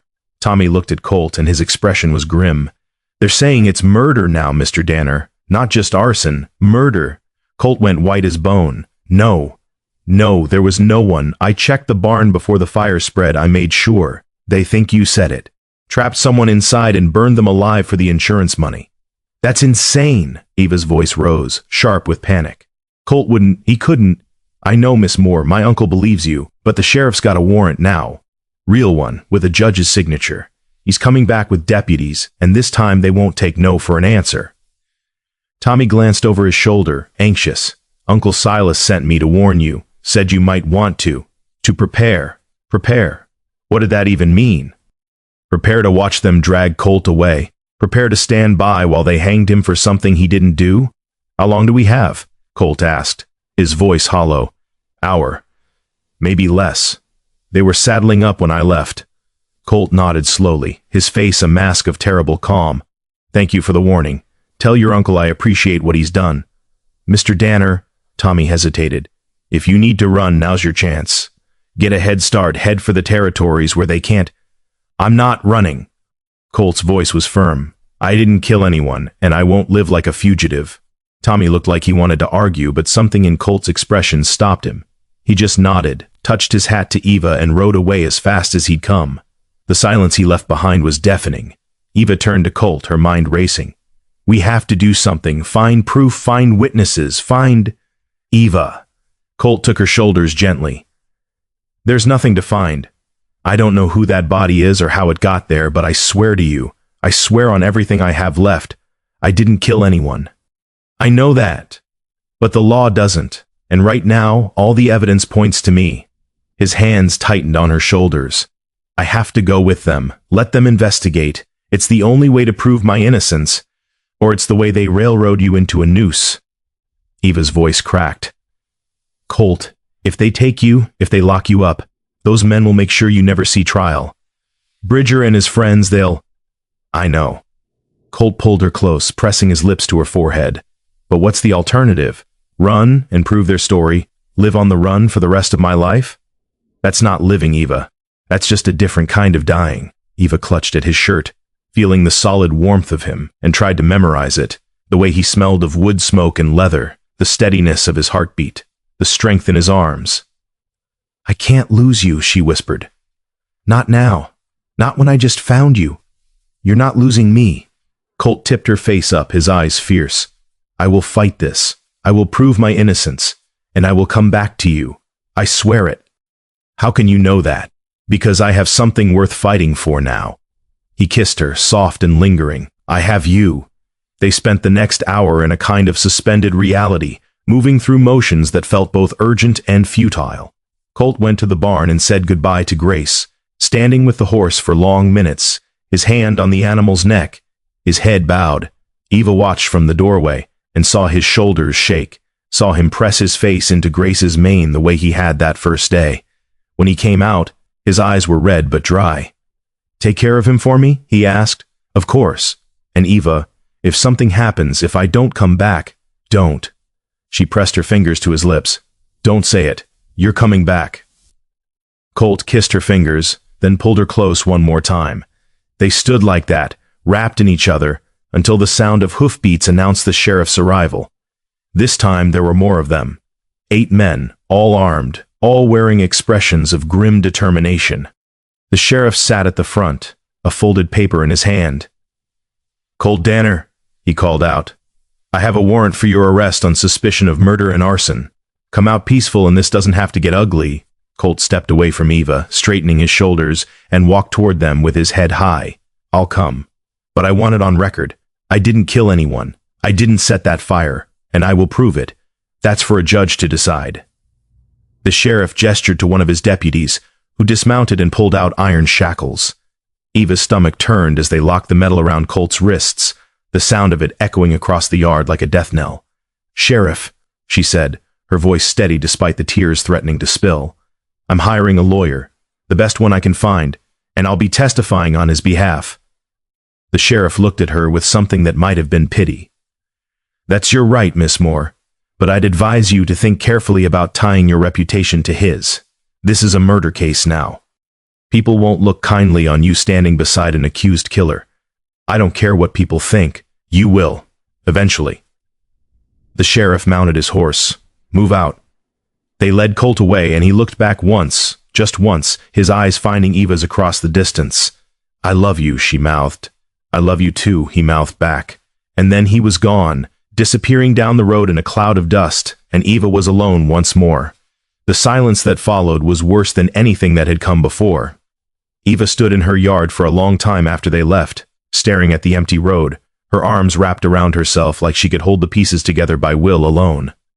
Finally, when the sun climbed high enough to burn away the morning chill, she turned back to the house and stopped. Colt's hat sat on the porch railing where he'd left it that morning. His coat hung on the peg by the door. In the barn, Grace stood in his stall, watching her with dark, knowing eyes. Evidence of a life that had been here, that had mattered, that had filled the empty spaces she'd been living in for 3 years. And now it was gone. Eva sank onto the porch steps and finally let herself cry, great racking sobs that tore through her chest and left her breathless. She cried for Colt, for the injustice of it all, for the fear that she might never see him again.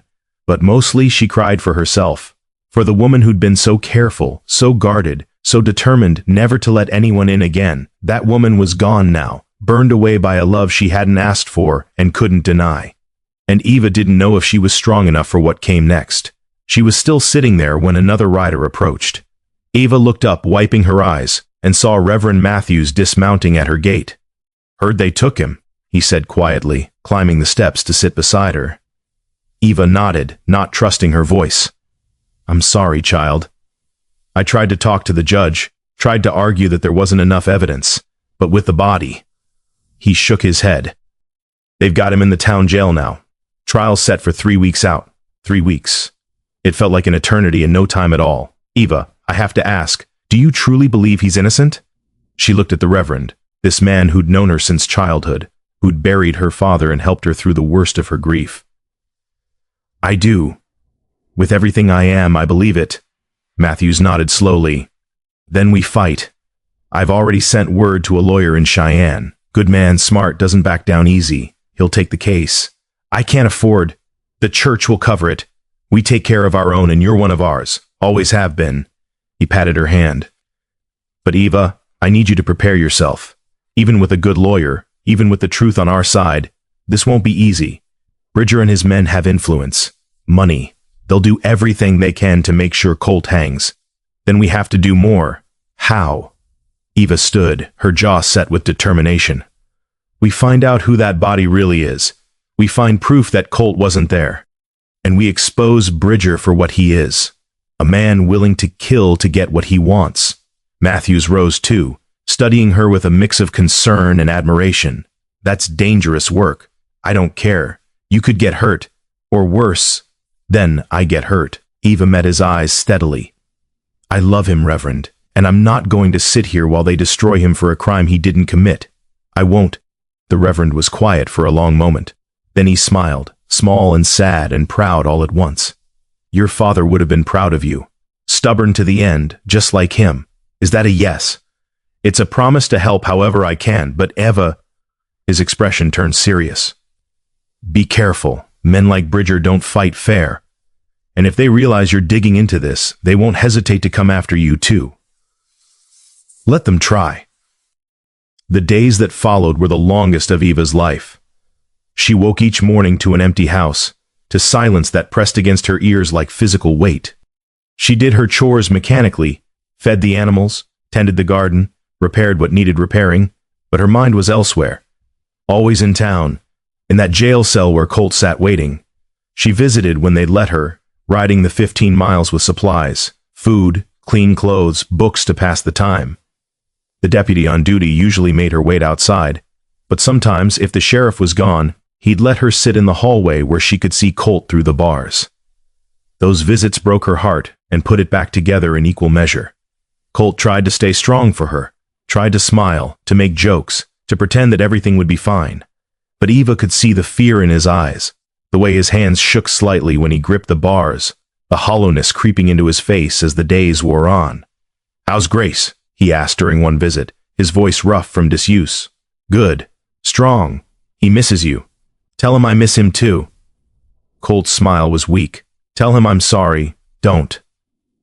Eva reached through the bars to take his hand. "Don't apologize. You have nothing to be sorry for. I brought this into your life. All this pain, all this trouble, you brought yourself into my life. And that's the best thing that's happened to me in years." Eva squeezed his fingers. "We're going to prove your innocence, Colt. The lawyer's coming next week. We'll find the truth, and if we don't, we will." But Colt's eyes said what they both knew. Hope and reality were two different things. Eva threw herself into investigation with a desperation that bordered on obsession. She rode to Silver Creek, to the burned ruins of Colt's ranch, and picked through the debris herself, looking for anything, any clue that might point to the real killer. She found nothing but ash and sorrow. She talked to neighbors, asking if they'd seen anything the night of the fire. Most were sympathetic but unhelpful. It had been late, they'd been asleep, they hadn't noticed anything until the flames were already visible. One old woman, though, gave her something. "I did see riders," she said, her voice thin and wavering. 2, maybe 3 of them, heading toward the Danner place just after sunset. Didn't think much of it at the time, but looking back, she trailed off, her eyes troubled. They were moving purposeful-like, not just passing through. Did you recognize them? Too far away. But one of them was riding a paint horse, black and white patches, real distinctive. Ava's heart leapt. "Would you testify to that?" The woman's face closed down. "I'm old, miss. Can't afford to make enemies of powerful men. Please. A man's life depends on it." "I know. And I'm sorry, but I've got grandchildren to think about. Can't risk it." Eva left feeling defeated but armed with one small piece of information. Someone on a paint horse had been near Colt's ranch that night. Now she just had to find out who. The break came 2 weeks into Colt's imprisonment. Eva was in town, buying supplies, when she overheard 2 ranch hands talking outside the saloon. "Sold that paint horse finally. Got a good price too. About time. Thing was more trouble than it was worth. Boss was smart to get rid of it, especially after—" The speaker dropped his voice, and Eva strained to hear. "Especially after what happened at Silver Creek." Her blood ran cold. She turned slowly, trying to look casual, and saw the men, both wearing the brand of Bridger's Ranch on their shirt pockets. One of them glanced up, caught her staring, and his expression shifted, wariness replacing ease. "Help you, ma'am?" Eva forced a smile. "Just admiring your horses. I'm looking to buy." "You said something about a paint? Already sold." The man's tone was clipped. "Good day, ma'am." They walked away quickly, and Eva's mind raced. Bridger's men had owned a paint horse, had sold it recently, and they'd mentioned Silver Creek. It wasn't proof, not yet. But it was a thread, and if she pulled it hard enough, maybe the whole tapestry would unravel. That night, Eva rode out to Bridger's ranch. It was foolish, dangerous. The Reverend would have locked her in the church if he'd known, but she was past caring about safety. Past caring about anything except finding the truth. She left her horse hidden in a stand of trees and crept closer on foot, staying low, using the darkness as cover. The ranch house glowed with lamplight, and she could hear voices inside, laughter, the clink of glasses. The barn, though, was dark. Eva slipped inside, her heart hammering, and lit a small candle she'd brought. The flame threw wild shadows across the stalls, and she moved quickly, checking each one. Most were empty. A few held horses, their eyes rolling white at her intrusion. But in the back, in a stall that smelled of fresh sawdust, she found what she was looking for. A branding iron, partially hidden under a tarp. The metal was stained dark, not with rust, but with something that looked suspiciously like blood. And beside it, a coil of rope that still reeked of smoke. Eva's hands shook as she pulled out the items, examining them in the candlelight. This was evidence, real, tangible proof that someone from this ranch had been involved in the fire. Find something interesting? Eva spun around, her heart stopping. Tom Bridger stood in the barn doorway, backlit by moonlight, a rifle cradled casually in his arms. I asked you a question, Miss Moore. Eva straightened, forcing her voice steady. Just looking around, on my property. In the middle of the night, Bridger stepped closer, and the smile on his face was cold and cruel. That's called trespassing. Some might even call it breaking and entering. And what you did to Colt Danner, what do you call that? Justice. Bridger's smile widened. Man got what he deserved. Him and anyone stupid enough to stand with him. You killed someone. Burned them alive. Prove it. Eva held up the branding iron, the rope. This is proof. Bridger laughed. A harsh grating sound. That's just ranch equipment. Could belong to anyone. Could even belong to Danner himself. He raised the rifle slightly. Now you're going to put those down and walk away. And you're going to forget you were ever here. Or what? Or I'll forget I saw you leaving. And tomorrow, when they find your body trampled by horses in your own barn, it'll be a real tragedy. Shame how dangerous ranch work can be for a woman alone. The threat hung in the air, clear and unmistakable. Eva's mind raced. She was trapped, cornered with no weapon and no way out. But she'd be damned if she'd go down without a fight. You touch me, she said, her voice shaking but firm, and people will know. The Reverend knows I was investigating. The lawyer knows. If anything happens to me, they'll come for you. Bridger's smile faltered slightly. You're bluffing, am I? Eva took a step toward him, her fear transmuting into fury. You've already made too many mistakes, Bridger. The paint horse, the witnesses. This evidence. You're not as smart as you think you are.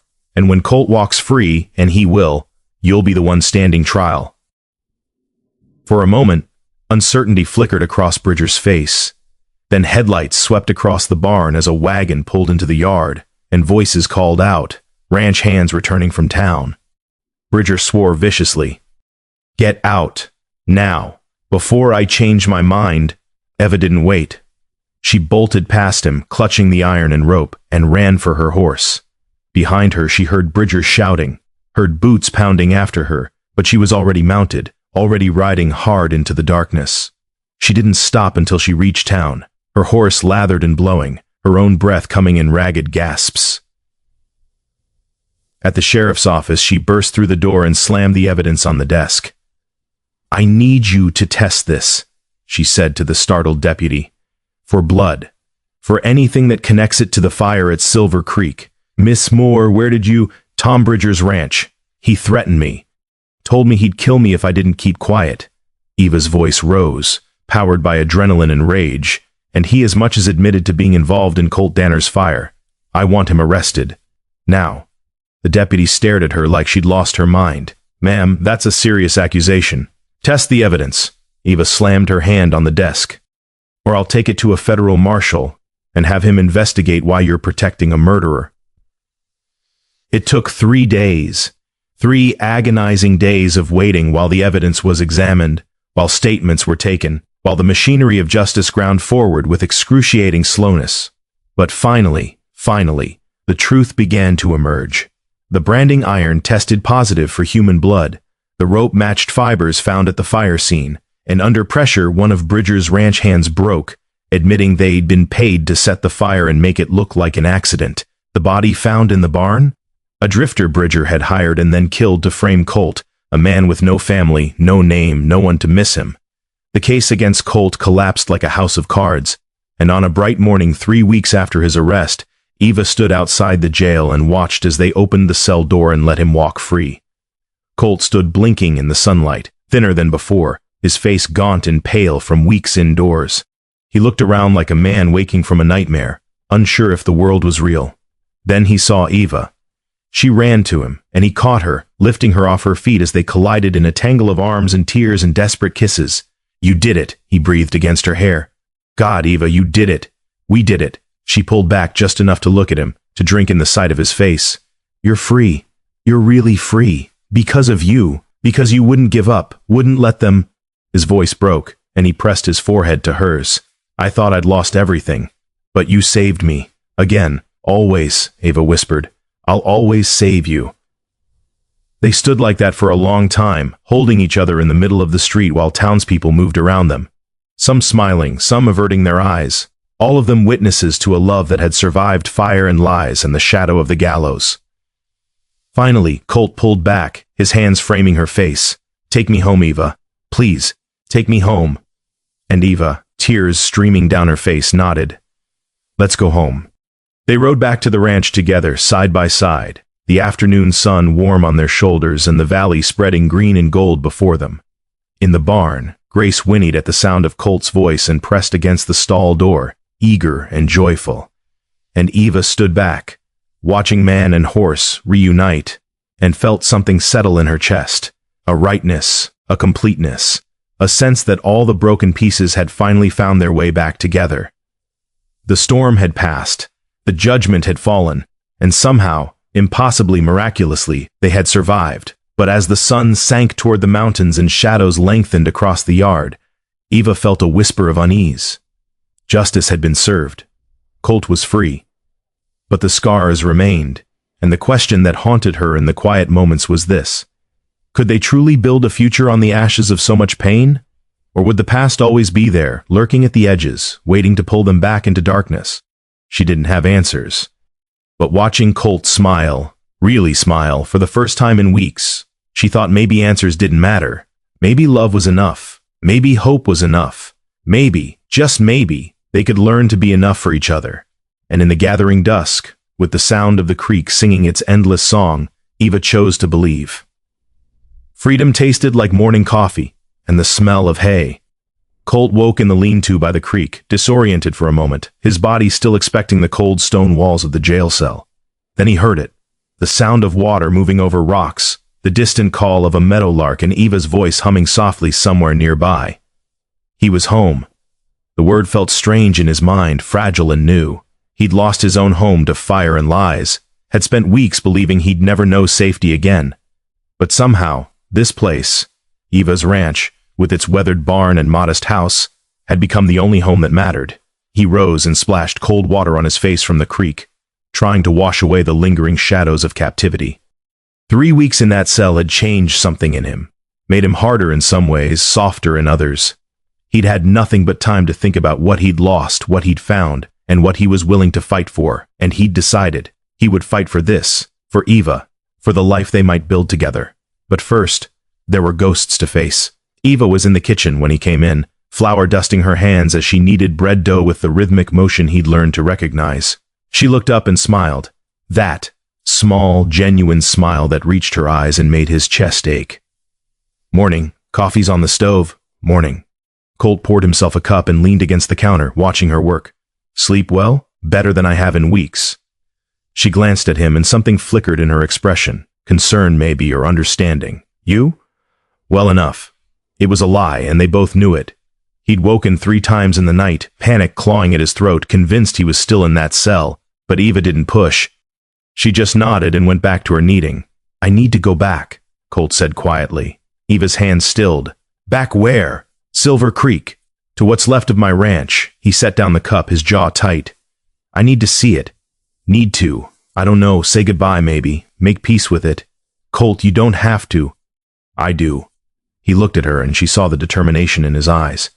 I've been running from it, from the memories, from what I lost, but I can't move forward until I face what's behind me. Eva wiped her hands on her apron and crossed to him, taking his face in her flour-dusted palms. Then we'll go together. Eva, you don't need to. Yes, I do. Her voice was firm. You've been alone with this long enough. Whatever you need to face, we face it together. Colt closed his eyes, leaning into her touch, and felt something in him break and heal in the same moment. What did I do to deserve you? Saved a horse in a storm, chopped wood, made terrible jokes. Eva smiled softly, and loved me like I was worth saving too. He kissed her then, slow and gentle, tasting flour and sweetness and the promise of mornings that might come after. When they pulled apart, his forehead rested against hers. We'll go tomorrow, he said, together, They left at dawn, riding side by side through the valley as mist rose from the creek beds and the world woke around them. Grace moved beneath Colt with easy strength, fully healed now, his stride confident and sure. Eva rode her own mare, a steady bay named Sage who'd carried her through 3 years of solitude. The 15 miles to Silver Creek passed in comfortable silence, broken only by the sound of hoofbeats and birdsong. As they climbed higher into the foothills, the air grew cooler, scented with pine and sage, and Colt felt his chest tighten with each familiar landmark. That boulder shaped like a crouching bear, the lightning-split cottonwood, the bend in the creek where he used to water his cattle, all of it exactly as he remembered, all of it completely changed. When they crested the final ridge and the valley opened before them, Colt pulled Grace to a stop. Below, where his ranch had stood, there was nothing but blackened earth and skeletal timber. The barn was gone entirely, collapsed into itself, just a dark stain on the ground. The house, his house, the one he'd built with his own hands, was a hollow shell, its walls standing in places but the roof caved in, windows empty and staring like dead eyes. "Oh, Colt," Eva breathed. He couldn't speak, could only sit there staring at the ruins of the life he'd tried to build and feel the weight of it settle over him like snow. Finally he dismounted and walked down the slope toward the wreckage, Eva following silently behind. Standing in what had been his front yard, Colt could see it all. Where the porch had been, where he'd planned to add a second room, where his father's old rocking chair had sat catching the evening sun. All of it gone, consumed by fire and greed and lies. He moved through the ruins like a ghost visiting its own grave, his boots crunching on charred wood and broken glass. In what had been the kitchen, he found the iron stove, still standing but warped by heat. In the bedroom, a twisted bed frame and the melted remains of his mother's music box. Eva stayed close but gave him space, her presence a quiet anchor as he moved from room to room, cataloging his losses. In the barn, or what was left of it, he found the spot where they'd discovered the body. The earth there was darker, disturbed by the sheriff's investigation, and Colt stood staring at it, his hands curling into fists. "A man died here," he said, his voice rough. "A man whose only crime was being in the wrong place at the wrong time. And Bridger killed him just to frame me, to steal my land." "Bridger's in jail now," Eva reminded him gently, "awaiting trial for murder and arson. He'll hang for this. That doesn't bring that man back, doesn't give him justice, no, but it stops him from doing it to someone else." Colt nodded, the anger in him burning cold and steady. Bridger would face justice, the legal kind, the kind that came with judges and juries and the weight of the law. But standing here, in the ashes of everything he'd built, Colt understood that some wrongs couldn't be balanced by a hanging. Some losses couldn't be recovered. All you could do was carry them, and try to build something new on top of the ruins. They were preparing to leave when they heard it. Hoofbeats. Multiple riders, coming fast from the direction of town. Colt's hand went instinctively to his hip, but he'd left his gun with the horses. Eva moved closer to him, her eyes scanning the ridge. "Expecting company?" she asked quietly. "No." 5 riders appeared over the rise, moving down into the valley at a gallop. As they got closer, Colt recognized the man in front, Deputy Marshal Frank Hollis, a federal lawman he'd met once years ago. Behind him rode 4 men Colt didn't know, all wearing the hard expressions of men used to violence. They pulled up 20 feet away, their horses blowing and stamping. "Colt Danner," Marshal Hollis called out. "Didn't expect to find you here. Marshal, this is still my land last I checked. For now." Hollis dismounted, his hand resting casually on his gun belt. "Heard you got out of jail. Congratulations. Thanks. What brings federal law out here?" "Same thing that brought you, I'd wager. Unfinished business." Hollis gestured to the ruins. "We arrested Tom Bridger 3 days ago, but his lawyer's already working to get him released. Seems Bridger's got friends in high places. Judges, politicians, even a senator. They're claiming the evidence was obtained illegally, that Miss Moore here trespassed to get it." Ava's face went pale. "That doesn't make him innocent." "No, ma'am. But it might make the evidence inadmissible. And without it—" Hollis shrugged. "Bridger could walk." Colt felt ice spread through his veins. "You came all the way out here to tell me that." "Partly, but also to warn you." The marshal's expression turned grim. "Bridger's got powerful friends, but he's also got powerful enemies. Men who've been burned by him before, who want to see him pay. Word is, Some of those men are planning to take matters into their own hands if the law doesn't. Vigilante justice. Call it what you want, but it's coming, soon. Hollis looked at Colt steadily. I'm asking you not to be part of it. You've got your freedom back. Don't throw it away on revenge. I'm not interested in revenge. Glad to hear it. Because if you ride with those men, when they come for Bridger, I'll have no choice but to arrest you. And this time, there won't be any getting out of it. The marshal mounted his horse and turned to go, then paused. One more thing. Bridger's due to be transported to the territorial prison tomorrow morning. There's rumors that's when the attack will come. If you're smart, you'll be far away from here when it does. He rode away, his men following, and Eva and Colt stood in the ruins of the ranch, the marshal's warning hanging heavy in the air. You're not going, Eva said. It wasn't a question. Colt didn't answer right away. He was thinking about the drifter who died in his barn, about the weeks in jail, the fear in Eva's eyes when they came to arrest him, the feeling of iron shackles around his wrists, about justice and mercy, and the difference between the two. No, he said finally, I'm not going. But even as he said it, he knew it was a lie. They rode back to Eva's ranch in heavy silence, the weight of what was coming pressing down on them like a physical thing. Eva wanted to believe him, wanted to trust that Colt would stay away from whatever violence was brewing, but she knew him now, knew the steel in his spine, the code he lived by, the way guilt and responsibility could drive a good man to make bad choices. And she was afraid. That night, after a quiet dinner neither of them had much appetite for, they sat on the porch as darkness gathered and the stars emerged one by one. Talk to me, Eva said softly. Tell me what you're thinking. Colt was quiet for a long time, whittling a piece of wood with his knife, the blade moving in slow, deliberate strokes. I keep thinking about that man, he said finally. The one who died in my barn. Thinking about how he probably had a family somewhere, people who loved him, and now they'll never know what happened to him, never get to bury him proper or say goodbye. He paused, the knife stilling. And I think about Bridger walking free, using his money and his connections to escape justice for murder, and something in me just rebels against it, the marshal said. I know what the marshal said. Colt's voice was harder now. And I know what you're going to say, that it's not my fight, that I should let the law handle it. But Eva, what if the law doesn't?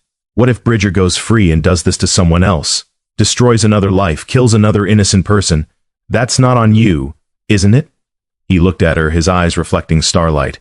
I brought this into your life, put you in danger, made you lie for me, made you risk everything. And for what? So I could walk free while the man who actually committed the crime gets away with it? You didn't commit any crime, I know that. But it doesn't change the fact that justice might not be served, that evil might win. He set down the knife in the wood, his hands trembling slightly. I need to know that I did everything I could, that I didn't just turn away because it was easier, because I was scared.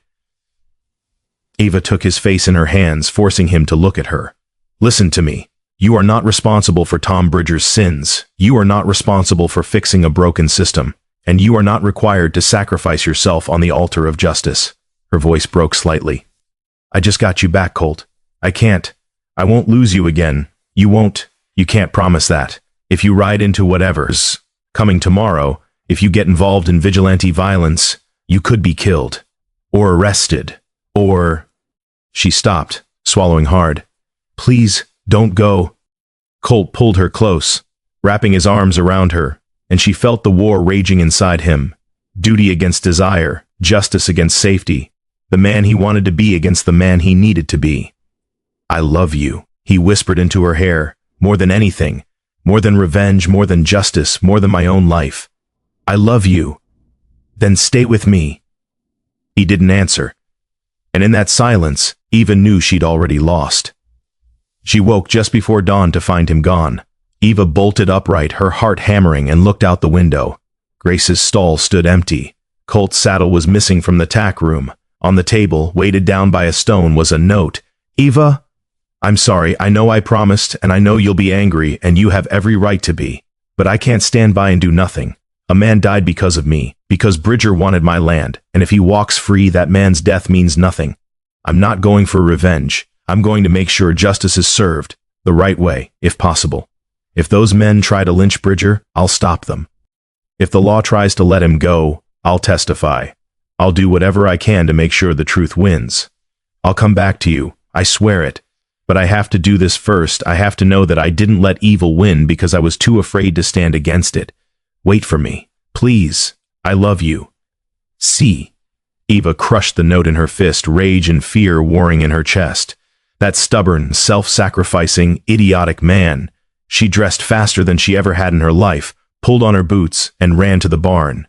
Sage was already saddled. Colt must have done it before he left, knowing Eva would follow.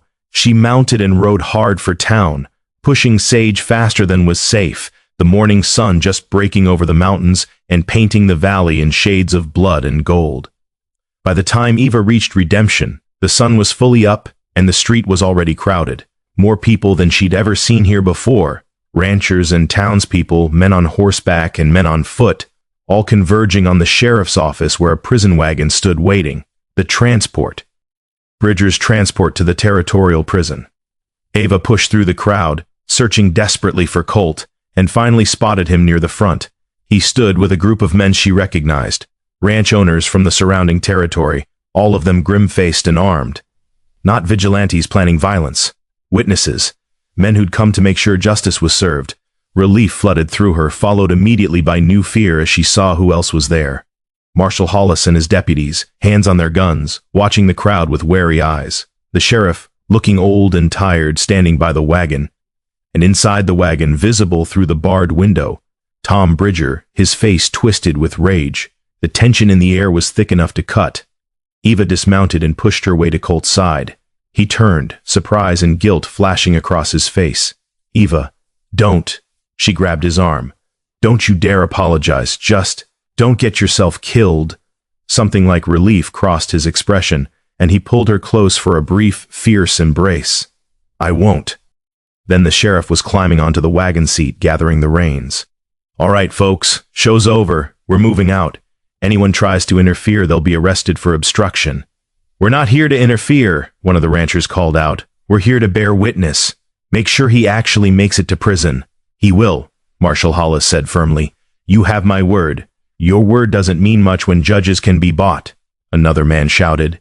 The crowd murmured agreement, and Eva felt the mood shifting, anger building, rational thought giving way to mob mentality. This could go bad, fast. Then a new voice cut through the noise. Hold up. A rider pushed through the crowd. A woman, Eva realized with surprise. Middle-aged, dressed in travel-stained clothes, her face hard with the kind of determination that came from loss. She rode right up to the wagon and stopped, staring at Bridger through the bars. You killed my brother, she said, her voice ringing clear and cold. His name was Jacob Reese. He was a good man, a kind man, and you murdered him just to frame an innocent person. Bridger's face went slack with shock, then hardened. I don't know what you're talking about. Liar. The woman's hand dropped to her hip, and Eva saw she was armed. He came out here looking for work, sent me a letter saying he'd been hired at some ranch. That was 3 months ago. I never heard from him again. And then I read about the trial, about the body they found, and I knew. Marshal Hollis moved his horse between the woman and the wagon. Ma'am, I understand you're upset, but upset? The word came out like a gunshot. He killed my brother, burned him alive, and you want me to be calm? I want you to let justice work. Justice doesn't work for people like us, only for people with money and power. She looked at Bridger again, her eyes burning. But I'm going to make sure the world knows what you did. I'm going to testify. I'm going to tell everyone about my brother, who he was, how he died, and I'm going to watch while they hang you for his murder. Her voice cracked on the last word, and Eva felt tears sting her own eyes. This woman, this grieving sister, was giving a name and a face to the anonymous victim, making him real, making his death matter. Bridger said nothing, just stared at her with something that might have been fear or shame or defiance. Impossible to tell. Marshal Hollis cleared his throat. Ma'am, if you'd like to accompany us to the territorial capital, you can give your testimony there. I will. Thank you, Marshal. The woman turned her horse, and as she passed through the crowd, people reached out to touch her shoulder, to nod in respect and solidarity. And something in the air changed. The anger was still there, but it had focus now. Purpose. It wasn't a mob anymore. It was a community demanding justice for one of their own. The The sheriff snapped the reins, and the wagon lurched forward. The crowd parted to let it through, and as it passed, Colt stepped forward. "Bridger," he called out. The man inside the wagon turned, his face twisted with hatred. "I forgive you," Colt said. The words hung in the air, impossible and profound. Bridger's expression shifted, confusion, then fury. "I don't want your forgiveness. That's too bad." Colt's voice was steady, certain. "Because I'm giving it anyway. Not because you deserve it, but because holding on to hate would make me just like you, and I won't let you turn me into that." He stepped back, and Eva saw the shock rippling through the crowd. This man, who'd lost everything, who'd been framed and jailed and nearly hanged, was choosing mercy over vengeance, was choosing to be better. The wagon rolled past, and Bridger's face disappeared behind the bars. The crowd began to disperse, the moment of potential violence passing like a storm that never quite broke. Ava turned to Colt and saw tears streaming down his face. "It's over," he said, his voice breaking. "It's finally over." She pulled him close, holding him as his body shook with sobs he'd been holding back for months. Around them, people moved past, some pausing to pat Colt's shoulder or nod in respect, others giving them space. Reverend Matthews approached, his face gentle with understanding. "That took courage, son. Real courage." Colt pulled back from Eva, wiping his eyes. "I don't feel courageous. I feel empty. That's grief. You lost a lot, and no amount of justice can give it back." The Reverend squeezed his shoulder. "But you chose not to lose yourself, too. That matters. They stayed in town long enough to give their statements to the marshal. Colt testifying about the night of the fire, Eva about finding the evidence at Bridger's ranch, both of them adding their voices to the growing pile of testimony that would ensure Bridger faced real justice. Jacob Reese's sister, whose name was Martha, sat with them over coffee at the general store, and they talked about her brother, about the life he'd lived, the dreams he'd had, the family he'd left behind. "He wanted to start a ranch of his own," Martha said, her hands wrapped around her cup. "Save up enough to buy land, build something that would last. He was so excited when he wrote about that job, said it was his big chance." Her voice broke. "Instead, it got him killed." "I'm sorry," Colt said quietly. "If I'd known, if I'd been there. It's not your fault. None of this is your fault." Martha looked at him with fierce certainty. "My brother would have done the same thing you did. Stood up for what's right, even when it cost him. He'd be proud to know his death helped bring a killer to justice." Colt nodded, unable to speak, and Ava saw him filing that away. One more piece of healing, one more step toward peace. They left town in the afternoon, riding slowly through the valley as the sun climbed high and the shadows shortened. "What now?" Eva asked. Colt was quiet for a long time. "I don't know. The land at Silver Creek is still mine, but..." He trailed off, looking toward the mountains where his burned ranch lay. "I don't think I can go back there. Too many ghosts." "Then don't..." He looked at her, surprised. "Stay with me," Eva said. "Not in the lean-to by the creek. Here, with me. We build something together. On my land, our land. Start fresh." "Eva, I can't ask you to..." "You're not asking. I'm offering." She reached over and took his hand. "I don't want to be alone anymore, Colt. And I don't think you do either. So stay. Help me run the ranch. Expand it, maybe. We could use your land's water rights, combine our herds, build something bigger than either of us could manage alone. You want to go into partnership? I want to build a life. With you." Eva's cheeks flushed, but she held his gaze. "A real life. Marriage, if you'll have me. A future." Colt pulled Grace to a stop and stared at her, his eyes wide with wonder and disbelief. "You're proposing to me? Someone has to. You're too stubborn to ask." A laugh burst out of him, genuine and surprised and full of joy. "You're right. I am." He dismounted and pulled Eva down from her horse, holding her close. "Yes. God, yes. I'll marry you, Eva Moore. I'll build a life with you. I'll wake up every morning grateful that a storm brought me to your door." Eva smiled through tears. "That's the most romantic thing you've ever said." "I'm just getting started." He kissed her there in the middle of the road, with the sun warm on their shoulders and the valley spreading green and gold around them, and Ava felt all the broken pieces inside her finally clicking into place. This was it. This was the future she'd been afraid to hope for, and it was beginning right now. When they returned to the ranch, Grace whinnied a greeting from the paddock and Eva's chickens scattered. clucking indignantly at the disturbance. Everything looked exactly the same as when they'd left, but everything had changed. They stood in the yard, hands clasped, and looked at the house, the barn, the land stretching away toward distant mountains. "It's not much," Eva said, "but it's ours. It's perfect."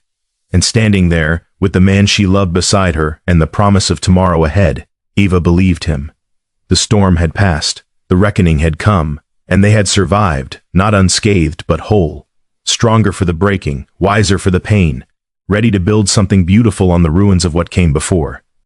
But even as they turned toward the house, toward the future they were choosing, Eva felt it, that whisper of unease, that sense that peace was still fragile, still something that had to be fought for every single day, because the world was hard and the territory was harsh, and there would always be new storms on the horizon. But for the first time in longer than she could remember, Eva wasn't afraid, because whatever came next, they would face it together. And that simple, profound truth was worth more than all the safety in the world. Winter came soft that year, not the bitter, bone-deep cold that usually swept down from the mountains, but something gentler, snow that fell in quiet curtains, melting by midday, leaving the world clean and glistening. Eva took it as a sign, though she'd never been one for omens. She and Colt were married on a December morning when frost painted the windows in delicate patterns, and the air smelled of wood smoke and pine. Reverend Matthews performed the ceremony in the small church in town, with Martha Reese and a handful of neighbors as witnesses. Eva wore her mother's dress, carefully preserved in cedar and smelling faintly of lavender. Colt wore a new shirt Eva had made for him, his hands trembling slightly as he took her hands in his. "I, Colt Danner, take you, Evangeline Moore, to be my wife, to stand beside in storm and sunshine, to build with, to grow with, to love with everything I have left in me. For whatever days were given." His voice broke on the last words, and Eva squeezed his hands tighter. "I, Evangeline Moore, take you, Colt Danner, to be my husband, to shelter and be sheltered by, to heal with, to hope with, to love even when it's hard, especially when it's hard. For all the days ahead," the Reverend pronounced, them married, and Colt kissed her with a tenderness that made her throat ache and her eyes sting with tears she refused to shed. Outside, snow began to fall again, soft, persistent, blessing. They spent the winter preparing. Colt worked from dawn to dusk, his body remembering the rhythms of ranch work like a language he'd always spoken. He reinforced the barn, built a new chicken coop to replace the one that was falling apart, repaired the roof where it leaked in 3 places Eva had learned to work around. Eva worked beside him when she could, and alone when she couldn't, tending the animals, preserving food for the long months, keeping the house warm and the meals regular. It was hard work, the kind that left her back aching and her hands raw, but it was honest work. Good work. And at night, they collapsed into bed together, exhausted and content, and held each other in the darkness while the wind howled outside and the fire burned low in the stove. "Tell me about your dreams," Colt said one night, his voice soft and drowsy. "What dreams? For this place, for us. What do you want, Eva? Really want?" She was quiet for a long time, thinking. "I want the ranch to thrive. I want to expand the herd. Maybe bring in some good breeding stock. I want to build something that lasts, something we can pass on." She paused, her hand finding his in the darkness. "And I want a family, children, if we're blessed with them, noise and chaos, and life filling these rooms that have been too quiet for too long." Colt's arm tightened around her. "That sounds like a good dream. What about you? What do you want?"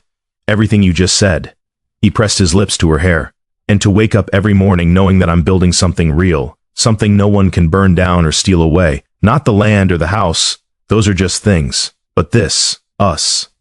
What we have together, that's what I want to protect. Then we'll protect it. Together." "Together," he echoed, and in the darkness, Eva smiled. Tom Bridger was hanged in late January. The news came via a rider from town. The trial had been swift, the verdict unanimous, the sentence carried out at dawn on a gray morning when the snow fell thick and silent. Eva expected to feel something, triumph maybe, or relief. But all she felt was a deep, bone-tired sadness for all the waste. A man dead, lives destroyed. And for what? Water rights, land, greed. Colt took the news in silence, his face unreadable.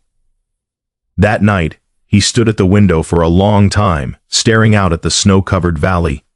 "You all right?" Eva asked, coming to stand beside him. "I keep thinking about what I said to him, that I forgave him." Colt's voice was low, contemplative. "I meant it then. But now that he's dead, I wonder if I really did. Or if I just said it to be free of him. Does it matter? I don't know. Maybe." He turned to look at her. "Do you think forgiveness counts if the person you're forgiving never accepts it, never changes?" Eva considered the question. "I think forgiveness is more for the person giving it than the person receiving it. You let go of your hate, Colt. You chose not to let what he did turn you bitter. That's what matters. Even if he died hating me? Even then." Colt nodded slowly, and some of the tension eased from his shoulders. "My father used to say that carrying a grudge is like carrying a hot coal. You think you're going to throw it at your enemy, but you're the one getting burned. Your father was a wise man. He was." Colt pulled her close, resting his chin on top of her head. "I wish he could have met you. He would have loved you. I wish I could have met him too."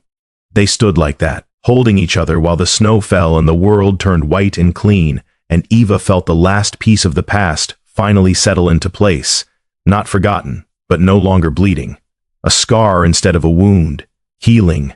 Spring came early. By late February, the snow had melted except in the deepest shadows, and the creek ran high and fast with runoff.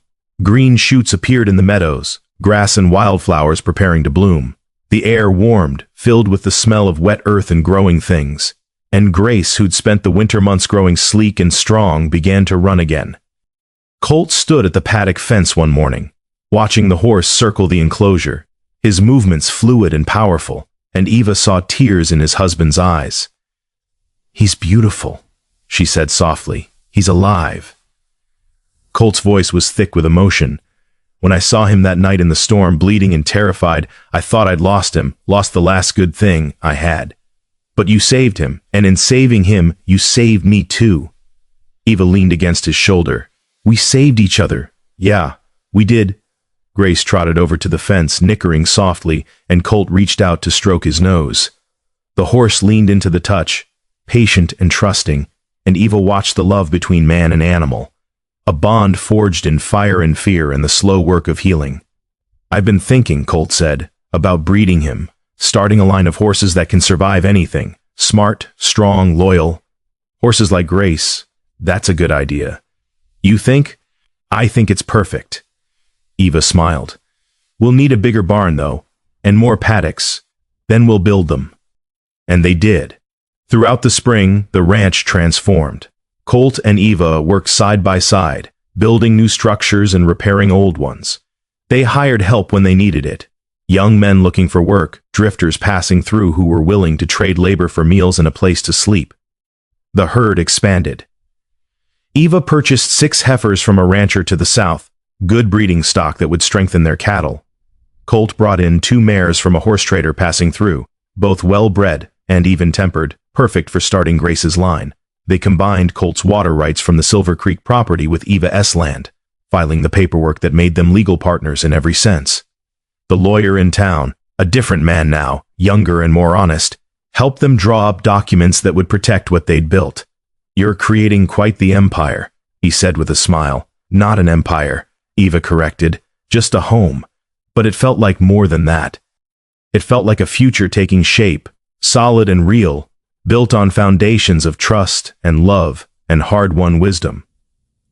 Word spread about the ranch, about the couple who'd survived fire and false accusations, who'd chosen mercy over vengeance and built something beautiful from ashes. People came from surrounding territories to buy horses sired by Grace, drawn by the story as much as the quality of the animals. And Colt, who'd once believed he'd lost everything, discovered he had more than he'd ever dreamed of. In late April, Martha Reese returned. She rode up the long track to the house one afternoon when Eva was in the garden, planting tomatoes and squash, and Colt was mending fence on the far side of the property. Mrs. Danner, I should say. Martha dismounted, looking older and more settled than when Eva had last seen her. "I hope I'm not intruding." "Not at all. Please call me Eva." She wiped her hands on her apron and embraced the woman warmly. "What brings you back?" "Closure, I suppose." Martha looked around at the ranch, taking in the new barn, the thriving garden, the horses grazing in the distance. After the trial, I went back east, tried to pick up my life where I'd left it. But I kept thinking about Jacob, about how he'd wanted to build something out here, start fresh. And I thought, maybe I could do it for him, honor his memory that way. Eva felt tears prick her eyes. That's beautiful. I don't know if it's beautiful or foolish, but I bought some land about 10 miles north, small parcel, but it's got good water and decent grazing. I'm going to try ranching, see if I've got what it takes. She smiled, tentative and hopeful. I was hoping maybe you and Mr. Danner might be willing to advise me. Help me get started. I'd pay, of course. Absolutely not. Eva took Martha's hands. Your family. We help family. Martha's eyes filled with tears. I don't know what to say. Say you'll stay for dinner, and tomorrow Colt and I will come look at your land, help you figure out what you need. Thank you. Martha's voice broke. Thank you for giving me hope when I thought I'd lost it all. Eva hugged her again. And over Martha's shoulder, she saw Colt riding in from the fence line. He dismounted and approached, his face lighting up with recognition. Miss Reese, good to see you. Mrs. Reese, actually. I remarried last month. A good man, a carpenter. He's back at our new place building a house. Martha smiled through tears. Turns out life goes on, even when you think it can't. That it does. Colt agreed softly, his eyes finding Eva's. That it does. Summer arrived in waves of heat and color. The valley bloomed, wildflowers, carpeting the meadows in purple and yellow and red, the cottonwoods thick with green leaves that rustled in the evening breeze. The days stretched long and golden, filled with work and laughter and the simple rhythms of ranch life. Eva discovered she was pregnant in early June. She'd suspected for a few weeks, the way her body felt different, heavier, the exhaustion that hit her in the afternoons, the way certain smells made her stomach turn. But she waited until she was sure before telling Colt. They were sitting on the porch, after dinner, watching the sun sink toward the mountains and turn the sky shades of orange and pink, when she finally spoke. I have something to tell you. Colt looked at her, his expression curious. Good news or bad? That depends on how you feel about being a father. For a moment he just stared at her, not comprehending. Then understanding dawned, and his face went through a dozen emotions in rapid succession. Shock, joy, fear, wonder. We're having a baby. Eva took his hand and placed it on her still flat stomach. Come winter, probably late December or early January. Colt's hand trembled against her. A baby. Are you happy? Happy? His voice cracked, and tears spilled down his cheeks. Eva, I'm terrified and thrilled and so grateful I can't even find words for it. He pulled her into his arms, holding her with a gentleness that made her own tears fall. We're going to have a child. A family. We already are a family. You know what I mean. He pulled back to look at her, his face alight with joy. This is real. This is everything. Eva smiled through her tears. It is. That night, they lay in bed together, Colt's hand resting on Eva's stomach, and talked about the future, about names and possibilities, about the kind of parents they wanted to be, about the world they were bringing a child into. Boy or girl, doesn't matter, Colt said. As long as they're healthy, they'll be loved. That's what matters. They'll be so loved. His voice was fierce with promise. I swear, Eva, I will give this child everything I didn't have. Safety, stability, a home that nothing can take away. We'll give them that. Together, he echoed, and kissed her with a tenderness that felt like prayer. The pregnancy changed things, but not in the ways Eva expected. She'd thought Colt might become overprotective, might try to keep her from working. But instead, he simply adjusted, taking on the heavier tasks without comment, checking in more frequently, making sure she rested when she needed to. And the ranch continued to thrive. By late summer, they had 20 head of cattle, 8 horses including Grace, and more chickens than Eva could easily count. The garden produced more than they could eat, so they preserved what they could and sold the rest in town. Money was still tight, but they were making it work. Building equity, creating security, laying foundations that would last. Martha and her husband became regular visitors, often riding over for Sunday dinners that stretched into evenings of stories and laughter. Other neighbors stopped by too, people who'd heard about the ranch, who wanted to buy horses or trade goods or simply share news. The isolation Eva had once wrapped around herself like armor slowly gave way to community, to connection, and she discovered she didn't mind. That maybe, after all the years of solitude, she was ready for something more. Autumn painted the valley in gold and crimson. Eva's belly swelled with the baby growing inside her, and Colt spent his evenings building a cradle from smooth pine, his hands patient and sure as he carved patterns into the wood, horses running free, mountains rising against the sky, stars scattered like promises. "It's beautiful," Eva said, watching him work by lamplight. "It needs to be. For our child."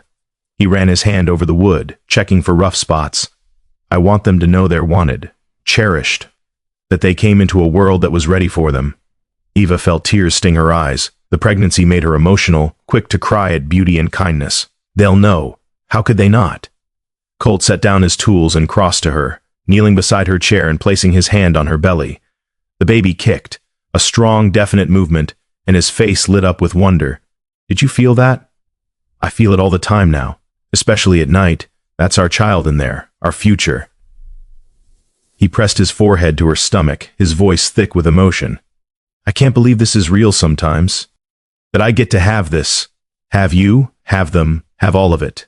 You deserve it, Colt. You deserve every bit of happiness. So do you." Eva ran her fingers through his hair, feeling the texture of it, the warmth of his scalp. "Then I guess we're lucky. Lucky doesn't even begin to cover it." The first snow fell in late November, dusting the valley in white and signaling the coming of winter. Eva's due date was still weeks away, but Colt grew increasingly anxious, checking and rechecking their supplies, making sure the midwife in town knew to come at a moment's notice, hovering over Eva like a worried hawk. "I'm fine," she told him for the 100th time. "Women have been having babies since the beginning of time. Not my baby, especially your baby. This one's strong, takes after their father." Colt smiled despite his worry. "Or their mother. You're the strongest person I know. Then trust me. When it's time, I'll know." But when the time came, it wasn't the way either of them expected.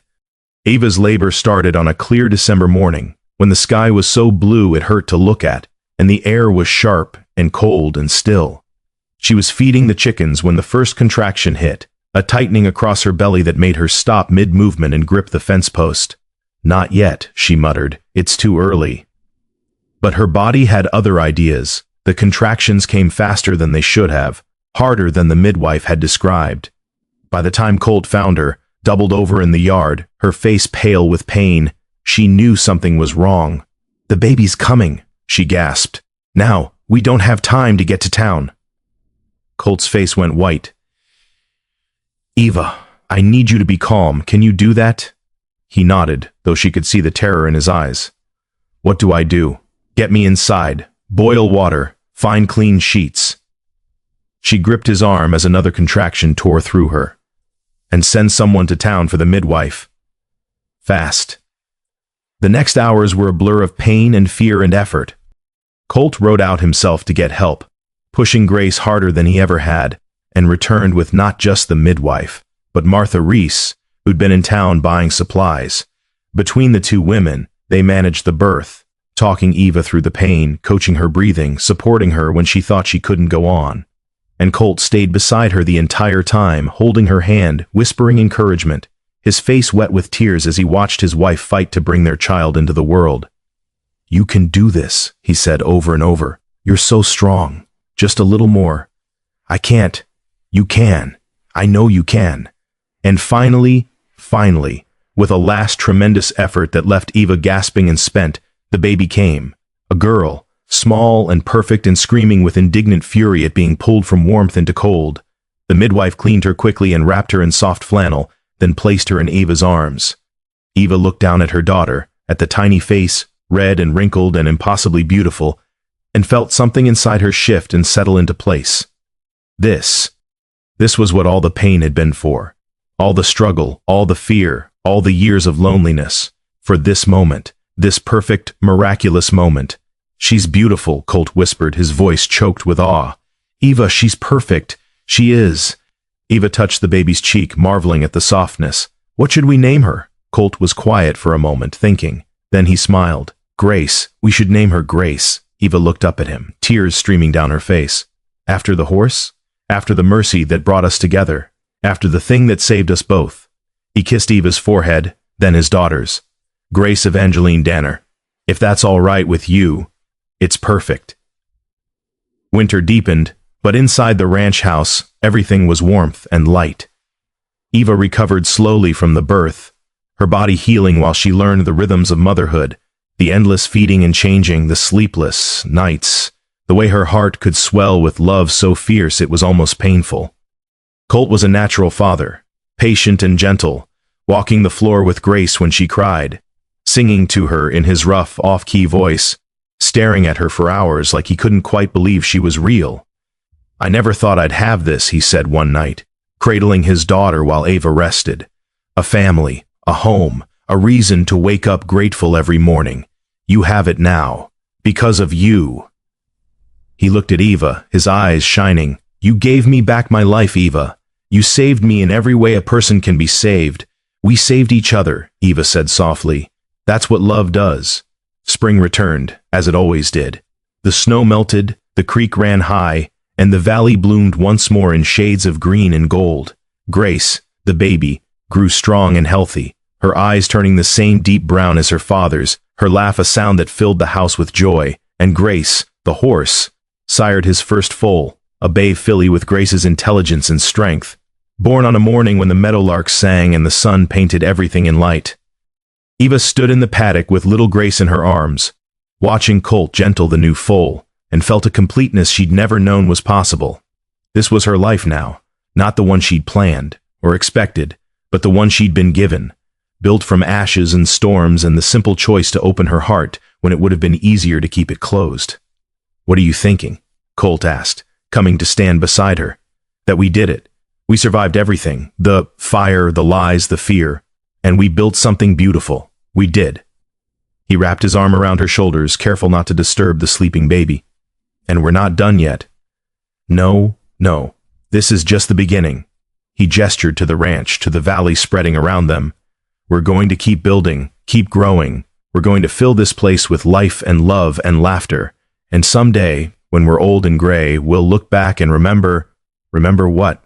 That it all started with a storm, and a wounded horse, and a woman brave enough to save them both." Eva leaned into him, feeling the solid warmth of his body, the steady beat of his heart. And a man stubborn enough to stay, that too. They stood like that for a long time, watching the horses graze and the clouds drift lazy across the sky, their daughter sleeping peacefully between them.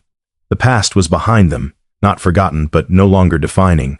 The scars remained, but they'd healed into something beautiful, something that spoke not of breaking, but of the courage it took to put yourself back together, and the future stretched ahead, unknown and full of possibility. There would be hard times still, winters that tested their endurance, summers that burned too hot and too long, years when the rain didn't come and the creek ran dry, but they would face it together, as partners, as lovers, as family. And that simple, profound truth was worth more than all the certainty in the world.